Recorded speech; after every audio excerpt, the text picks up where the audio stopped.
नमस्कार। आज साहित्य अकादमी की वेबलाइन साहित्य श्रृंखला में हम गुजराती भाषा में एक विशिष्ट परिसंवाद लेके हाजिर है और परिसंवाद का विषय है साहित्य, देशांतर और मैं। आज के इस परिसंवाद की विशिष्ट बात यह है कि न केवल भारत बल्कि इंग्लैंड, अमेरिका और ऑस्ट्रेलिया से भी गुजराती साहित्य के क्षेत्र में, भाषा के क्षेत्र में उल्लेखनीय कार्य करने वाले विद्वान और साहित्य जगत से जुड़े हुए लोग मौजूद हैं। मैं क्रमशः इस परिसंवाद में, आज के इस परिसंवाद में जो बीज भाषण देंगे प्रोफेसर बलवंत जानी जी का मैं साहित्य अकादमी की ओर से हार्दिक अभिनंदन करता हूँ। इस परिसंवाद में अध्यक्ष वक्तव्य हमारे साहित्य अकादमी में गुजराती भाषा परामर्श मंडल के संयोजक आदरणीय विनोद जोशी जी का भी मैं इस परिसंवाद में अभिनंदन करता हूं।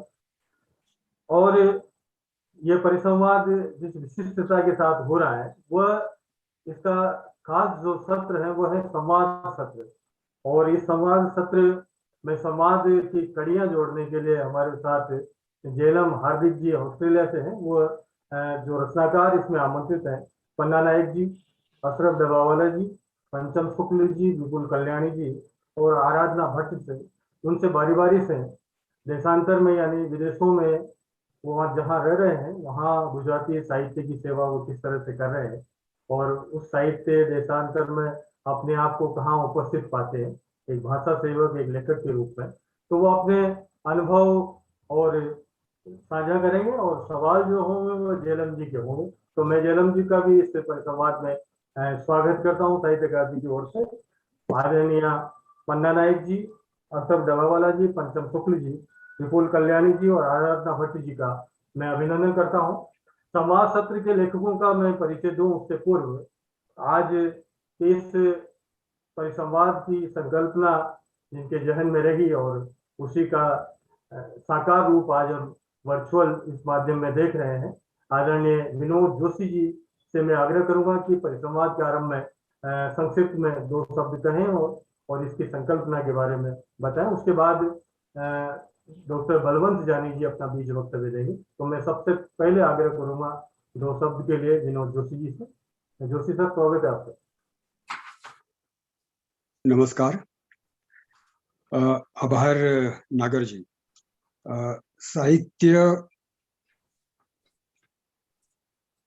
साहित्य साथे जोड़ाયેલું દેશાંતર અને દેશાંતર સાથે જોડાયેલ હું, આ 3 શબ્દને લઈને આપણે ચાલીએ છીએ।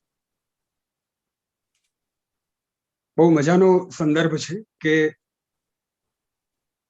કોઈ એક વ્યક્તિ જે સાહિત્યના શબ્દ સાથે કામ કરી રહી છે, એ વ્યક્તિ દેશાંતર પામે છે અને ત્યાં પોતાના હુંને એક સ્થાનેથી બીજે સ્થાને લઈ જાય છે।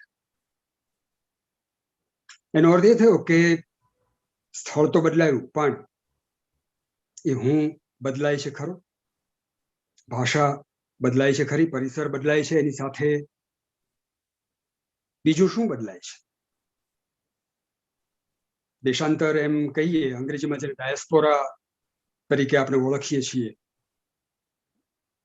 બહુ સંકુલ સંજ્ઞા છે આ। આમ તાત્વિક અર્થમાં જો જોઈએ તો આપણે બધા ડાયસ્પોરિક જ છીએ, દેશાંતરિત જ છીએ। વ્યાપક અર્થ કરીએ, આપણે જે વાસ્તવ વચ્ચે જીવી રહ્યા છીએ એ વાસ્તવમાંથી તત્ક્ષણ આપણે દેશાંતર કરી શકીએ છીએ। આપણે કોઈ પણ જગ્યાએ જઈ શકીએ છીએ, કોઈને પણ મળી શકીએ છીએ ને વળી પાછા પોતાની જગ્યાએ આવી જઈએ છીએ. આ જે સૂંઘવા આપણે ગયા, જે અનુભવ લેવા આપણે ગયા, એ સૂક્ષ્મ અર્થમાં તો આપણા એક સ્થાનેથી બીજે સ્થાને થતા એક વ્યવહારને સૂચવે છે. દેશકાળ એમ જ્યારે આપણે કહીએ છીએ ત્યારે તેથી વધારે મોટા બીજા કોઈ તત્વ આપણી સાથે જોડાયેલા નથી. આ દેશ એટલે સ્થળ જે ખસી શકે નહીં, ને કાળ જે સતત પ્રવહમાન ગતિશીલ.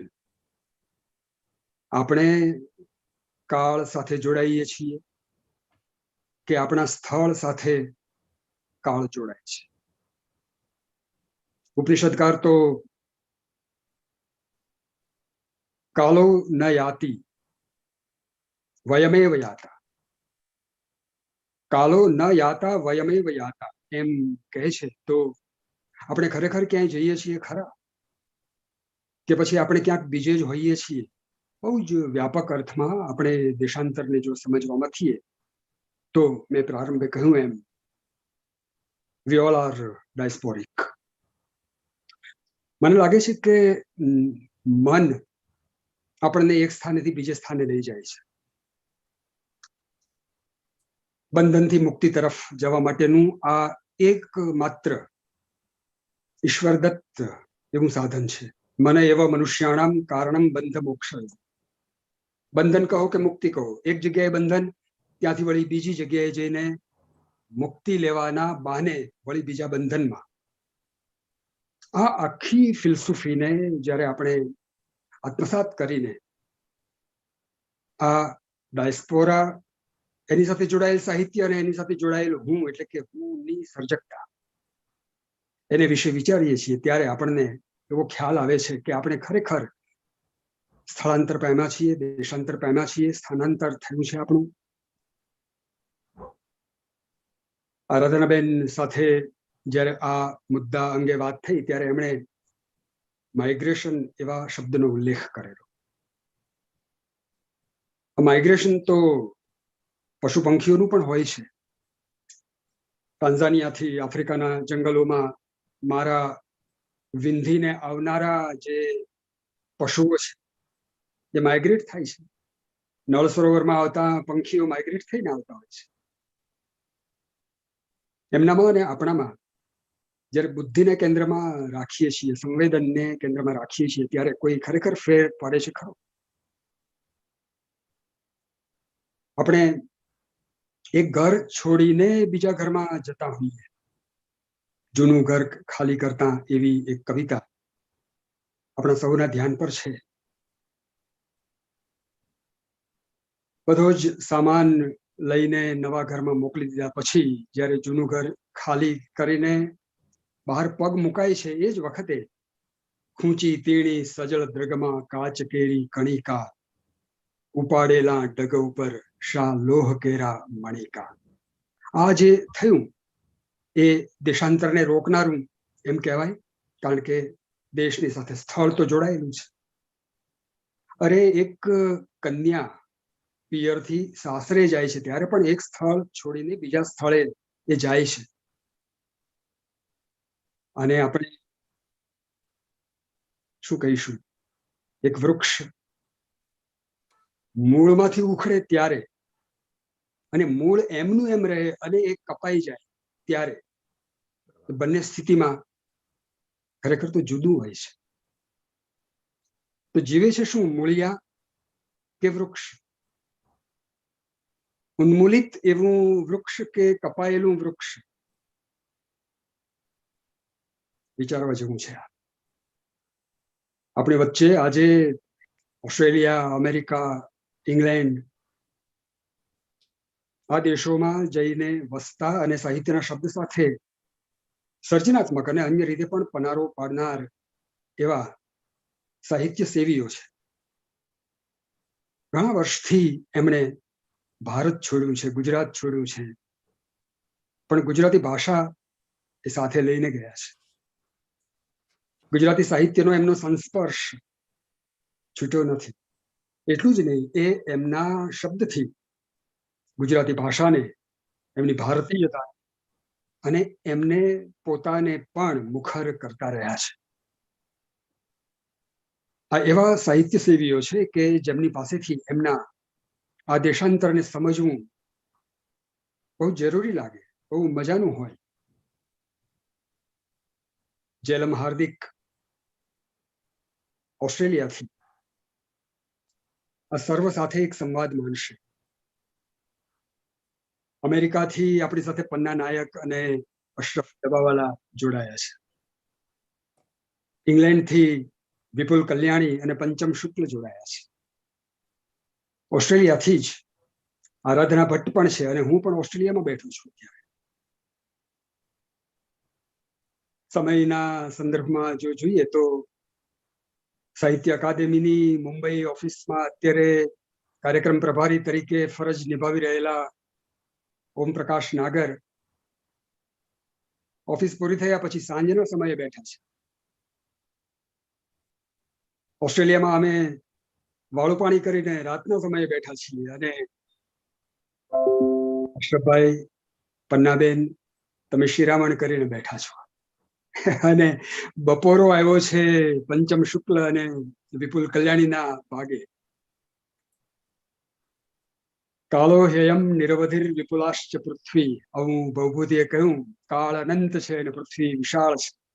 ત્યારે આપણે આ દેશકાળની ચર્ચા, ચિંતા એ બધી જયારે કરી રહ્યા છીએ તો આવા જુદા જુદા સમયે જુદા જુદા પટ પર બેઠેલા આપણે સૌ સાહિત્યને અને આપણને પોતાને કેન્દ્રમાં રાખીને એના જે કંઈ લેખાજોખા છે, જે લેણદેણ છે, એને ઉકેલવાની મથામણ કરવી છે અને એ માટે હવે આગળનો કાર્યક્રમ છે. આ બધું પૂરું થશે એ પછી થોડી વાત કરવા માટે હું ફરી પાછો આપ સૌની સમક્ષ આવીશ. ત્યાં સુધી હું આપની સાથે બેઠો છું. नागर जी। धन्यवाद सर। आपने सही कहा कि हम भले ही अपनी मिट्टी, अपने देश से दूर हो, लेकिन अपनी भाषा, संस्कृति से हम जहाँ हैं वहाँ उसी शिद्दत से जुड़े हुए हैं। और आज इस परिसंवाद में उसी की साख इन सब के साहित्य सेवियों की बातचीत में, उनके अनुभवों में और उनके सृजन में हमें साफ तौर पर दिखाई देगी, सुनाई देगी। तो मैं आप परिसंवाद को आगे बढ़ाता हूँ और इस परिसंवाद के बीच भाषण के लिए उस शख्सियत को आमंत्रित करता हूँ जिनका न केवल देशांतर साहित्य में महत्वपूर्ण योगदान है, बल्कि लोक साहित्य मर्मज्ञ के रूप में जिनकी ख्याति है। सुप्रसिद्ध लेखक और आलोचक डॉक्टर बलवंत जानी जी से मेरा आशय है। आप ने जैन साहित्य, अर्वाचीन, आधुनिक गुजराती साहित्य, देशांतर साहित्य, लोक साहित्य, संत साहित्य, चारणी साहित्य, शिक्षण और अनुवाद के क्षेत्र में विपुल काम किया है और तो 100 से अधिक पुस्तकें अपने एज ए संशोधक के रूप में, स्कॉलर के रूप में आपने लिखी और प्रकाशित हुई है। आप ने साहित्य सेवा के साथ शैक्षणिक जगत में, सांस्कृतिक जगत में, साहित्य जगत में जो भी जिम्मेदारियां आपको सौंपी गई, चाहे संस्थागत हो चाहे दूसरी हो, आपने पूरी शिद्दत से उनका निर्वहन किया है। और वर्तमान में आप हरि सिंह और विश्वविद्यालय सागर में कुलाधिपति के पद पर कार्यरत है। तो हमारे बीच आपकी उपस्थिति इस पूरे परिसंवाद को गौरव देने वाली है। मैं डॉक्टर बलवंत जानी जी से आग्रह करूंगा कि इस परिसंवाद का बीज भाषण दे। जानी सर। नागर जी, डॉक्टर बलवंत जानी ડાયસ્પોરા સાહિત્યમાં ઘણું મોટું, પહોળું, ઊંડું કામ કરી ચૂકેલા આપણા સારસ્વત છે. એમણે ઇંગ્લેન્ડ, અમેરિકા અને બીજા દેશોના પણ દેશાંતરિત સાહિત્ય વિશે ઘણો ઊંડો અભ્યાસ કર્યો છે અને એમની સંસ્થા ગ્રીડના ઉપક્રમે ઘણા બધા દેશાંતરિત સાહિત્યકારોના સાહિત્યના સંચયો પણ પ્રગટ કર્યા છે. એ અર્થમાં આજે આપણી વચ્ચે એ આવ્યા છે એ આપણા માટે બહુ મોટું સૌભાગ્ય છે.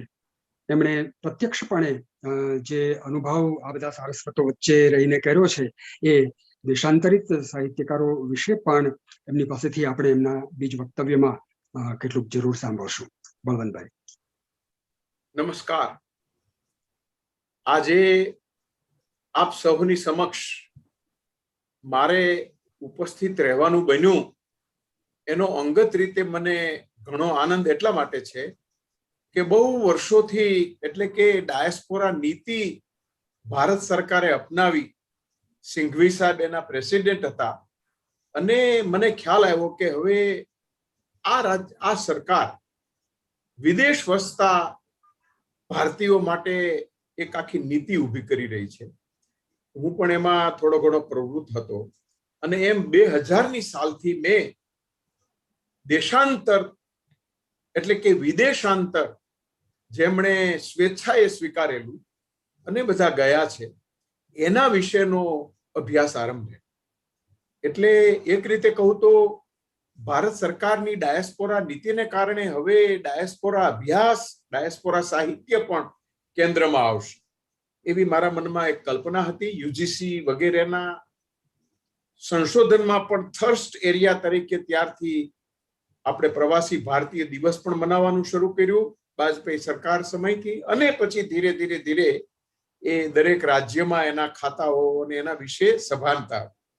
પણ મને જ્યારે આ વિચાર મારા મનમાં આવ્યો ત્યારથી મેં બધું જોયું તો મને ખ્યાલ આવ્યો કે ગુજરાતી સાહિત્યના ઇતિહાસમાં ડાયાભાઈ પટેલ વિશે, બળવંત નાયક વિશે કે ભાનુશંકર ઓધવજી વ્યાસ વિશે બહુ ઓછું છે. અને આદ્ય જેને કહેવાય કૃષ્ણલાલ શ્રીધરાણી, એના વિશે એ આખો અમેરિકાનો 1934 થી આરંભાયેલો ગાળો તો બિલકુલ આવ્યો જ નથી.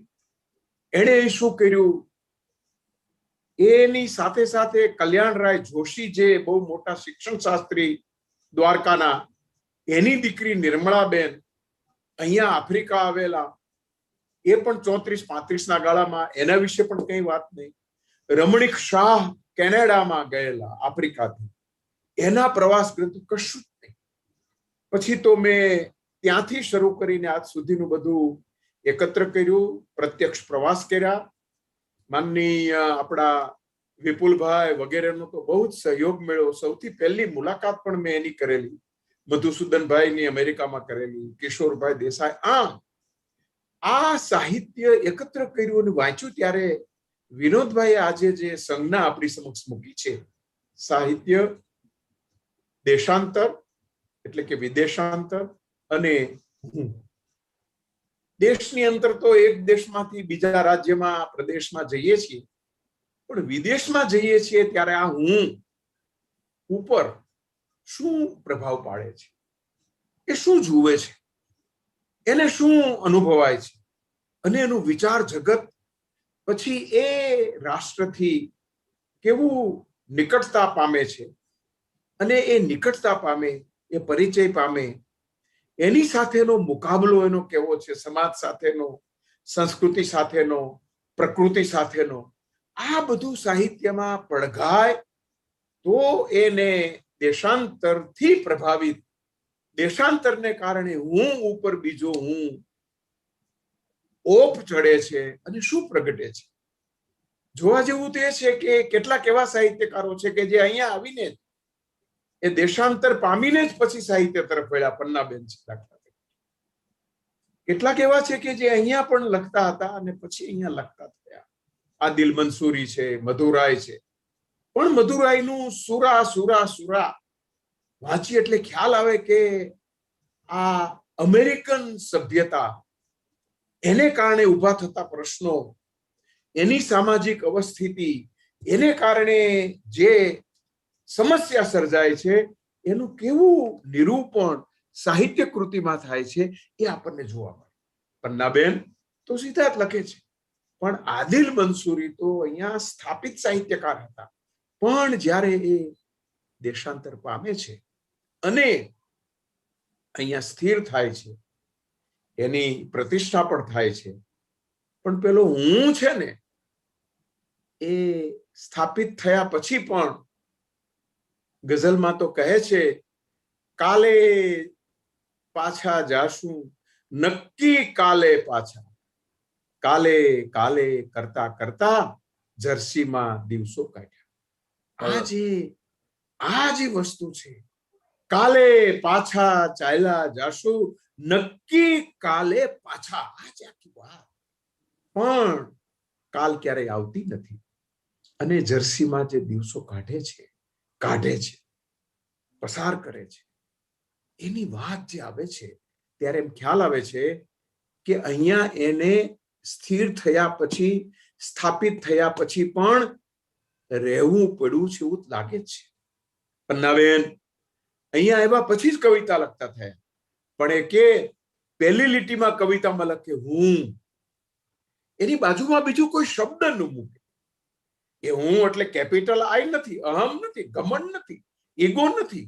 હું એટલે માત્ર હું, કોઈ નહીં. આ જે એકાકીપણું છે, આ જે એકલતા છે, એ આપણી સમક્ષ પ્રસ્તુત કરવા માટે એને હુંની બાજુમાં બીજો શબ્દ પણ ન મૂક્યો. અને પછી નીચે લખ્યું દરિયા નીચે પથરાયેલ, ભીની શાંત સ્થિર રેતી. 3 વિશેષણ આપ્યા. રેતી, ત્યાં પૂર્ણવિરામ આવ્યું. હું દરિયા નીચે પથરાયેલી, ભીની શાંત સ્થિર રેતી. મને મન થાય છે કિનારે જવાનું, સૂર્ય તાપમાં તપવાનું, શિશુ પગલીઓથી ખૂંદાવાનું ને પવનમાં આમ તેમ ફંગોળાવાનું. પણ જો આ to be or not to be માત્ર શેક્સપિયરનો પ્રશ્ન નથી. પન્નાબેન પણ કે છે પણ મને સતત ભીંસતા સમુદ્રના આ અપાર પ્રેમનું શું? આ દેશાંતરિત હું, વ્યથા કહો, સ્થિતિ કહો, અવસ્થિતિ કહો, એમાં આવી છે. પણ પહેલા વહેલા જે શ્રીધરાણી આવ્યા અને અહીંયાથી આવીને ધ સન માટે લખતા હતા, ન્યુયોર્ક ટાઈમ્સમાં લખતા હતા, અમૃત બજાર પત્રિકામાં લખતા હતા.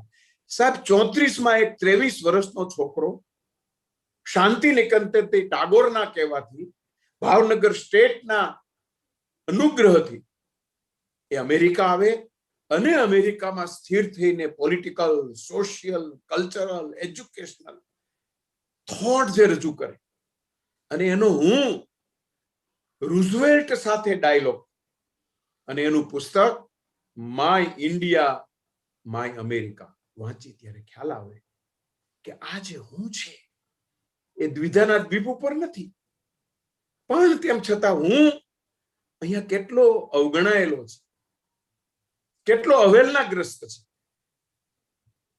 વિઝા મળે એના માટે પણ લડત ચલાવે અને પછી આપણે જાણીએ છીએ એ ભારત આવેલા અને એક મોટા ડિપ્લોમેટ તરીકે રહેલા વર્ષો સુધી. બહુ મોટો સન્માન. અમેરિકામાં રહીને 4 પુસ્તકો લખ્યા. ગાંધીજીનું વોર વિધાઉટ, આ જે બધા ગ્રંથો એના વાંચીએ ત્યારે ખ્યાલ આવે કે ડાયસ્પોરા રાઇટર તરીકે શ્રીધરાણી અમેરિકામાં 34ની સાલથી સ્થાપિત થયા. ગગન બિહારી મહેતા પણ પછી આવ્યા ને એને લખ્યું. પણ આપણે આ બધું જોયું. એને જે કવિતાઓ લખી છે એ પછી કોડિયામાં પછી પુનરઅપિમાં નવી આવૃત્તિથી એમાં તારીખને કારણે ખ્યાલ આવે કે આ બધી અમેરિકામાં લખાયેલી, અમેરિકા જતા જતા રસ્તામાં લખાયેલી કવિતાઓ છે. એક્ઝાઇલ એની. તો મિત્રો, નિર્મળાબેન ભટ્ટ 34માં આફ્રિકા ગયા. નાનજી કાલિદાસના પુત્રવધુની બહેનપણી તરીકે, એની સખી તરીકે એને લઈ ગયા. એને એકલું ન લાગે પુત્રવધુને આફ્રિકામાં, એની કમ્પેનિયન તરીકે ગયા. અને એ તો શિક્ષક, મોટા શિક્ષણ શાસ્ત્રીની દીકરી, પછી ત્યાં શિક્ષિકા બન્યા, સમાજ સેવિકા બન્યા. પણ એણે કવિતા લખી છે, એનું નામ છે નીલ.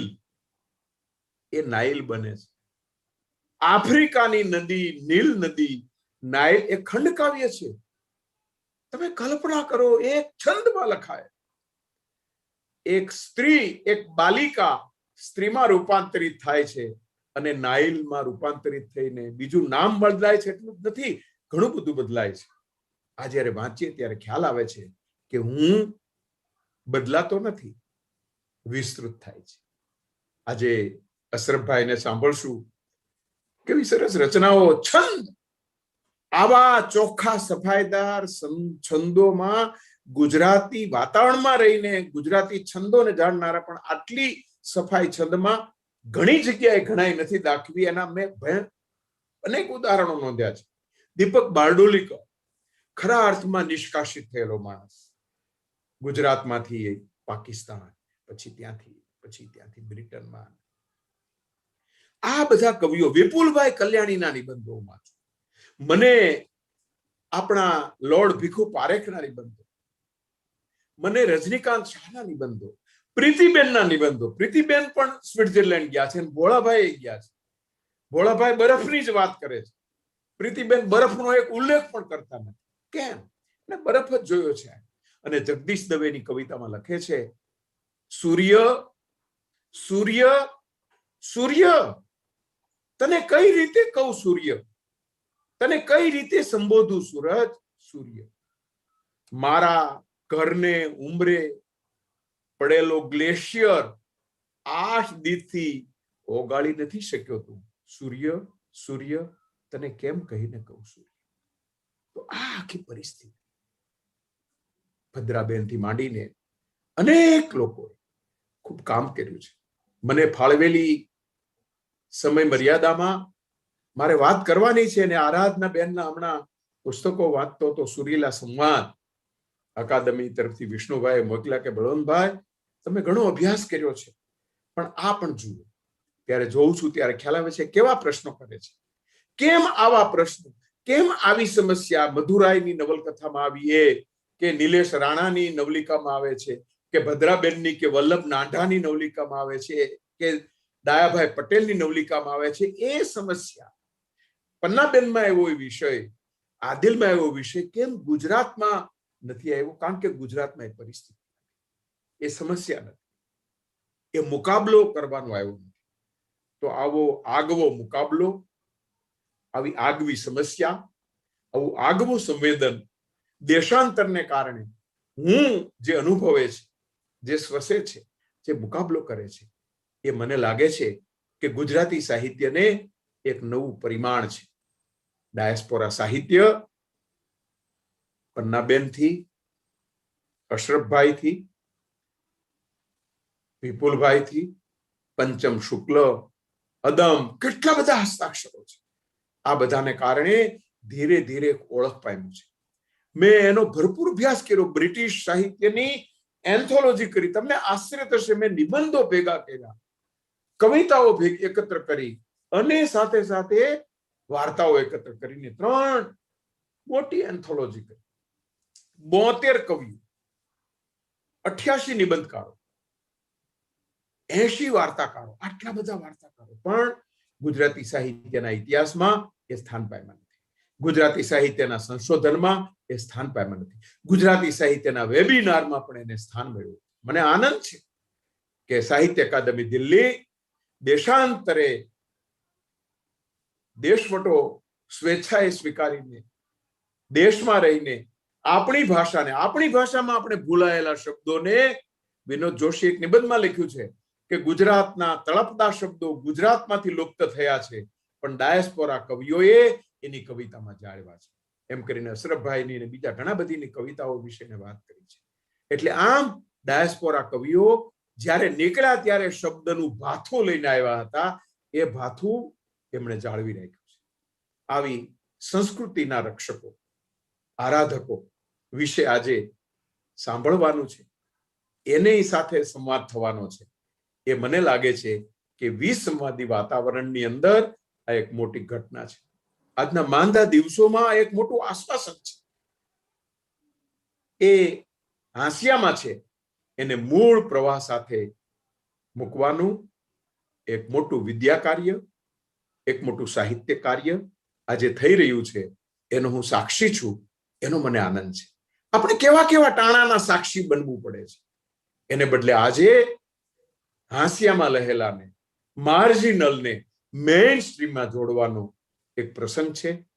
એમાં સાક્ષી બનવાનું બન્યું. એનો મને ખૂબ આનંદ છે.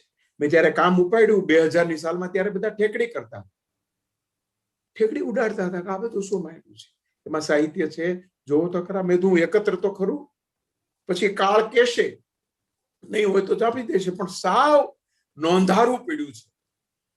સુમનભાઈ એના એક સંપાદનમાં નોંધારી કવિતા એવું ટાઇટલ બાંધ્યું. મેં આ નોંધારું સાહિત્યને નોંધારું ન કહ્યું, કારણ કે એને આધાર ઘણા આપતા હતા. વિપુલભાઈ ત્યાં આપતા હતા, કિશોર દેસાઈ અમેરિકામાં આપતા હતા. કેટલા બધા છાપાઓ સીબી પટેલથી માંડીને રમણીક સોલંકીથી માંડીને સુધીર પરીખથી માંડીને એને સધિયારો આપે છે, અકાદમી સધિયારો આપે છે. મને આનંદ છે કે આજે સાહિત્ય, દેશાંતર અને હું, આ બદલાયેલો હું કેવી રીતે પ્રગટ થયો એના આપણે સાક્ષી બનવાના છીએ. આવી ક્ષણના સાક્ષી બનવાનું બન્યું એની પ્રસન્નતા સાથે મારા વિચારને વિરામ આપું છું. નમસ્કાર. बहुत बहुत धन्यवाद आदरणीय बलवंत जानी सर। साहित्य, देशांतर और मैं, जैसा कि आपने कहा, मैं यहाँ अहम के हिस्से का नहीं है, बल्कि एकाकीपन के अर्थ में आपने उल्लेखित किया। और साथ ही जो साहित्य रचा जा रहा है वह गुजराती साहित्य का परिमाण बढ़ाने वाला है। साथ ही आपने ऐसे साहित्य सेवियों को सांस्कृतिक आराधक की संज्ञा दी है। और आपका क्योंकि इस क्षेत्र में बहुत गहरा अध्ययन भी है और बहुत सारे प्रकाशन भी इससे आपकी मेहनत की बदौलत आए हैं, तो मैं बीज भाषण के लिए आदरणीय बलवंत जानी सर का आभार व्यक्त करता हूँ। और जिस क्षेत्र का उन्होंने उल्लेख किया, यहाँ ऑस्ट्रेलिया, इंग्लैंड और अमेरिका से ही साहित्यिक जगत से जुड़े हुए लोग उपस्थित हैं, बल्कि उन्होंने अफ्रीका और स्विट्जरलैंड तक के उदाहरण हमारे सामने दिए कि किस तरह से गुजराती भाषा और साहित्य के लिखने वाले लोग अलग अलग देशों में गुजराती की सेवा करते रहे हैं। तो मैं अब संवाद सत्र की ओर बढ़ता हूँ। और संवाद सत्र में जो संवाद यानी संयोजन करेंगी जेलम हार्दिक जी, और बाकी रचनाकार का परिचय संक्षिप्त में दे देता हूँ और फिर आगामी संचालन का आग्रह मैं जेलम जी से करूँगा। जेलम जी अनुवादक और लेखिका हैं। आप की रचनाएं जो है, गुजराती की जो रचनाएं, वो विभिन्न पत्र पत्रिकाओं में निरंतर प्रकाशित होती रही है। आपने सुधा मूर्ति जी की पुस्तक का भी अनुवाद किया है। आप वर्तमान में ऑस्ट्रेलिया पब्लिक रेडियो में गुजराती भाषा में कैजुअल प्रोफेसर के रूप में काम कर रही है। और काम के साथ साथ आपका उद्देश्य जो है वो वही है, गुजराती भाषा का उन्नयन और उसका प्रचार प्रसार हो, लोगों तक उसका साहित्य और उसकी संस्कृति भाषा के माध्यम से पहुंचे। तो मैं जेलम जी का अभिनंदन करता हूं। हमारे साथ अमेरिका से पन्ना नायक जी हैं, मैं उनका भी अभिनंदन करता हूं परिसंवाद में, जो कि संवाद सत्र है। आप वरिष्ठ कवयित्री हैं, गुजराती की लेखिका और कहानीकार हैं। आप करीब 4 दशक से गुजराती भाषा की साहित्य की सेवा कर रही है। कविता और कहानी आदि विधाओं में आपकी कई सारी पुस्तकें प्रकाशित हैं। हाल ही में आपकी अंग्रेजी कविताओं का एक संग्रह भी प्रकाशित हुआ है। आप पेनिसिलवेनिया विश्वविद्यालय में गुजराती भाषा के अध्यापन और अध्ययन से भी जुड़ी रही हैं। आपका पहला कविता संग्रह प्रवेश 1975 में प्रकाशित हुआ था। तो मैं पन्ना नायक जी का भी अभिनंदन करता हूँ। डॉक्टर अशरफ दबावाला जी, जो अमेरिका से हमारे साथ जुड़े हैं, आप कवि और गजलकार हैं। आपके 2 कविता संग्रह प्रकाशित हो चुके हैं। गुजराती साहित्य परिषद ने आपको कविता संग्रह के लिए पुरस्कृत किया। आपको गजल संग्रह के लिए कलापी अवार्ड से भी नवाजा जा चुका है। और दृष्टि मीडिया शिकागो द्वारा आपको लाइफ टाइम अचीवमेंट अवार्ड दिया गया है। मैं अशरफ जी का भी अभिनंदन करता हूँ। इंग्लैंड से हमारे साथ पंचम शुक्ल जी जुड़े हैं। आप सुपरिचित कवि और गजलकार हैं। आपकी कविताएं नवनीत समर्पण, शब्द सृष्टि, परब, कविलोक आदि में प्रमुखता से प्रकाशित होती रही है। आपकी गजलें भी नियमित रूप से प्रकाशित होती है। आप गुजराती लिटरेरी एकेडमी यूके में जनरल सेक्रेटरी हैं। आप उस संस्था के माध्यम से गुजराती भाषा और साहित्य की सेवा कर रहे हैं। विपुल कल्याणी जी इंग्लैंड से हमारे साथ जुड़े हैं। आप सुपरिचित संपादक हैं। इंग्लैंड में गुजराती लिटरेरी एकेडमी, जिसका मैं जिक्र कर रहा था, उसके आप अध्यक्ष के रूप में गुजराती भाषा की साहित्य की सेवा कर रहे हैं। और साथ ही एक ऑनलाइन पत्रिका है, उसका भी आप संपादन करते हैं। आराधना भट्ट जी हमारे साथ साहित्य अकेडमी के कार्यक्रम में, प्रवासी मंच में भारत होने के दौरान भी एक कार्यक्रम में आप उपस्थित रही थी। आराधना भट्ट जी का भी मैं स्वागत करता हूँ। आप सिडनी ऑस्ट्रेलिया में रहकर गुजराती कम्युनिटी रेडियो प्रोग्राम के माध्यम से निरंतर गुजराती भाषा और साहित्य के क्षेत्र में सक्रिय हैं। आपकी 3 पुस्तकें अब तक प्रकाशित हो चुकी है। और जल्द ही छोटी पुस्तक भी आपके प्रकाशना दिन है। मैं आराधना भट्ट जी का भी स्वागत करता हूँ। इस संक्षिप्त परिचय के साथ साहित्य देशांतर और मैं विषय पर केंद्रित इस संवाद की आगामी बागडोर, संवाद की जो जिम्मेदारी है, संयोजन है, मैं जलम जी को सौंपता हूँ कि वो आगे इस पर संवाद को आगे बढ़ाए। जलम जी, स्वागत है आपका। धन्यवाद ओम प्रकाशजी। प्रणाम વિનોદભાઈ, બળવંતભાઈ અને પ્રણામ આપ સૌને। ખૂબ આનંદ છે મને આજે આ સંવાદ એટલા માટે વિશિષ્ટ છે કે જેમ વિનોદભાઈએ ને બધાએ કહ્યું એમ 4 ખંડોને જોડે છે, સાથે 4 જુદા જુદા સમયગાળાને પણ અને કદાચ 4 જુદી જુદી ઋતુઓને પણ આજે એક સાથે સાંકળી રહ્યો છે। અને બીજી મજાની અને રસપ્રદ એવી વસ્તુ છે એ આજનો વિષય છે દેશાંતર। મને રસ પડે છે એટલા માટે નહીં કે મેં દેશ છોડ્યો છે, પણ હું એવું માનું છું કે એવી દરેક વ્યક્તિને આ અસર કરશે કે જેણે ક્યારેક ને ક્યારેક પણ પોતાનું ઘર, પોતાનું ગામ, પોતાનું શહેર છોડ્યું છે। એ દરેકને આ વિષય ક્યાંક કોઈક ખૂણે સ્પર્શશે, જેણે કંઈક છૂટ્યાની, પોતાનું કંઈક તૂટ્યાની એક પીડા અનુભવી છે। એ પીડાને મને આપણા પદ્મશ્રી કવિ સિતાંશુ યશશ્ચંદ્રની એ પંક્તિઓ કહેવાનું મન થાય કે તો પછી પહોંચાડ પીડા ભાનના એવે સીમાડે કે પછી કોઈ સીમાડો ક્યાંય તે આવે ન આડે।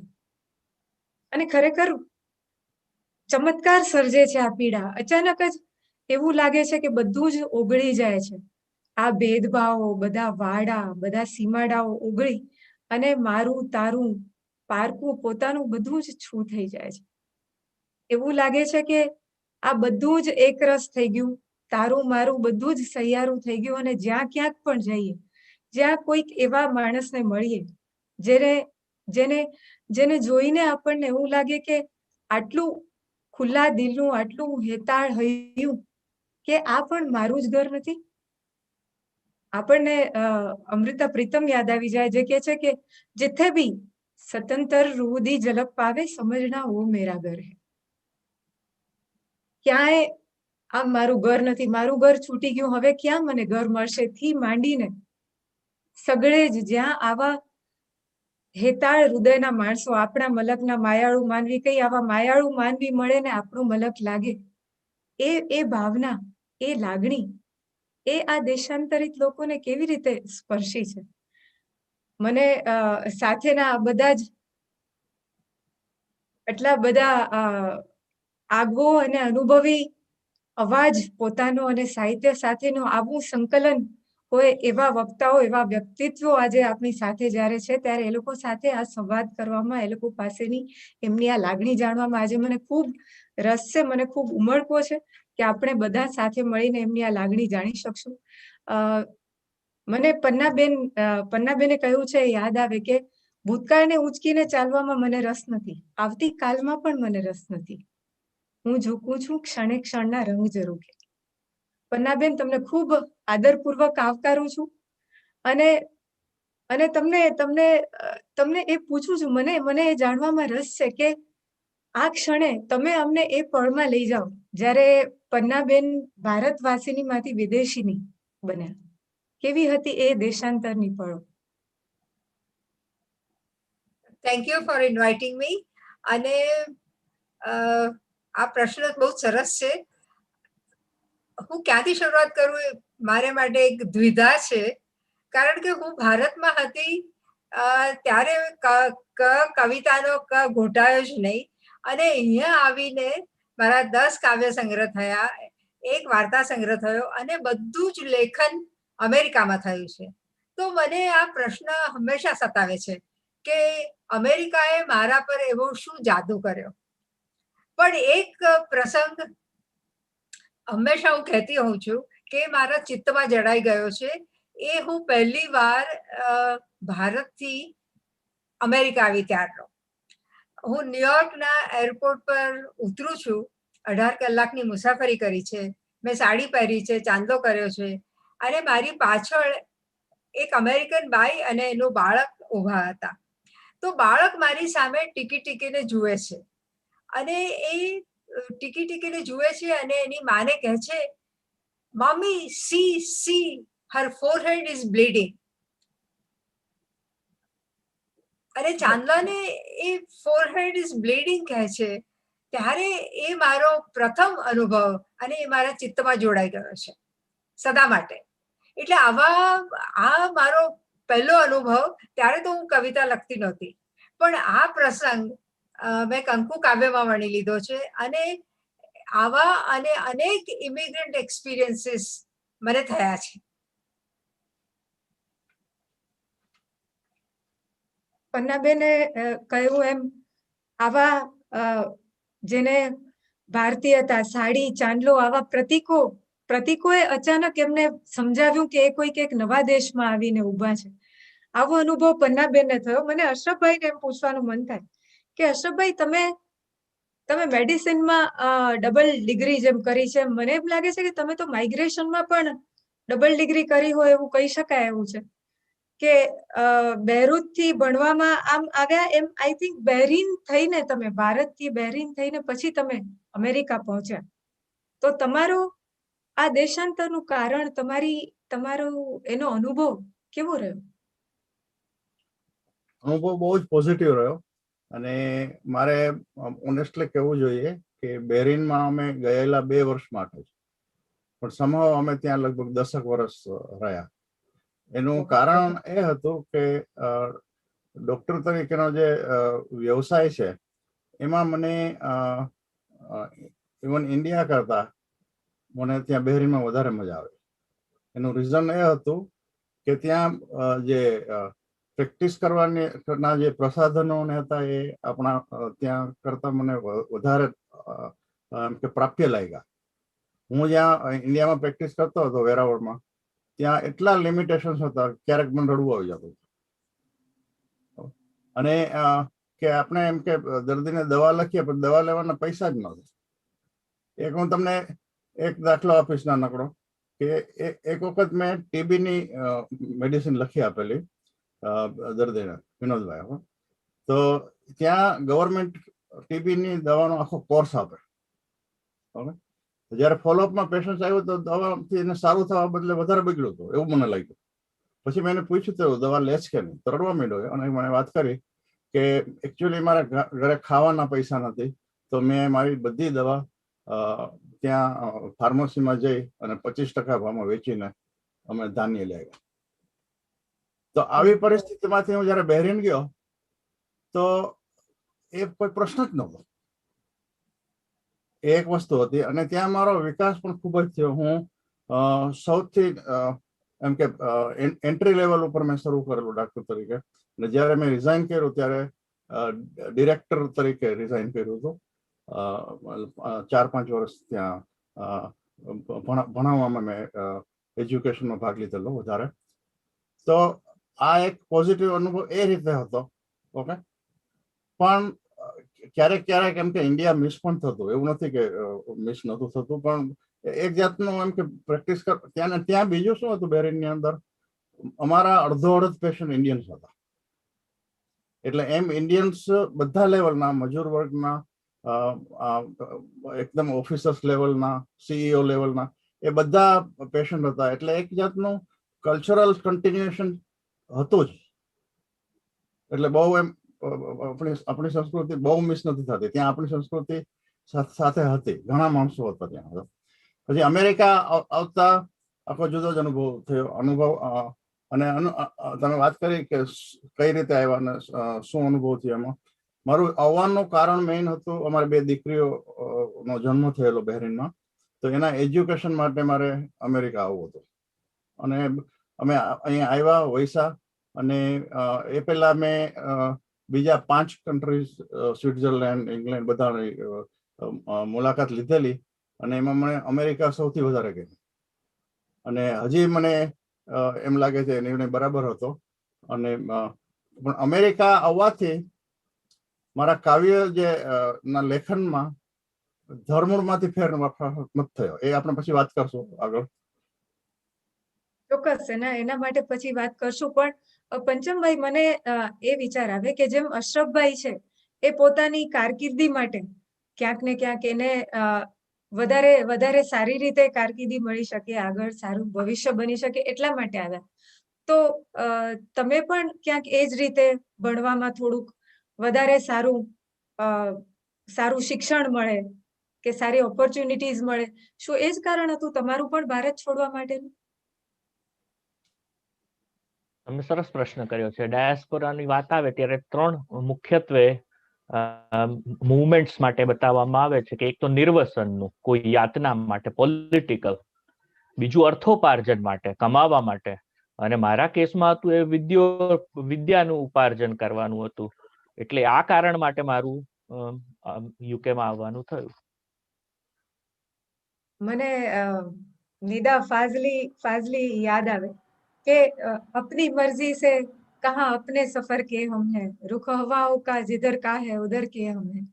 એટલે ક્યારેક મને આ બધી વાત સાંભળીને એમ લાગે કે એક સમયગાળો હોય છે જ્યારે બધાને એવું લાગે છે કે આપણું ભવિષ્ય સારું એ ક્યાં હશે, તો આપણે જે દેશમાં છે એનાથી બહાર આ વિકસિત દેશમાં હશે. તો કંઈક એ પ્રકારનું તમારા બંનેની વાત સાંભળીને મને થયું. પણ વિપુલભાઈ,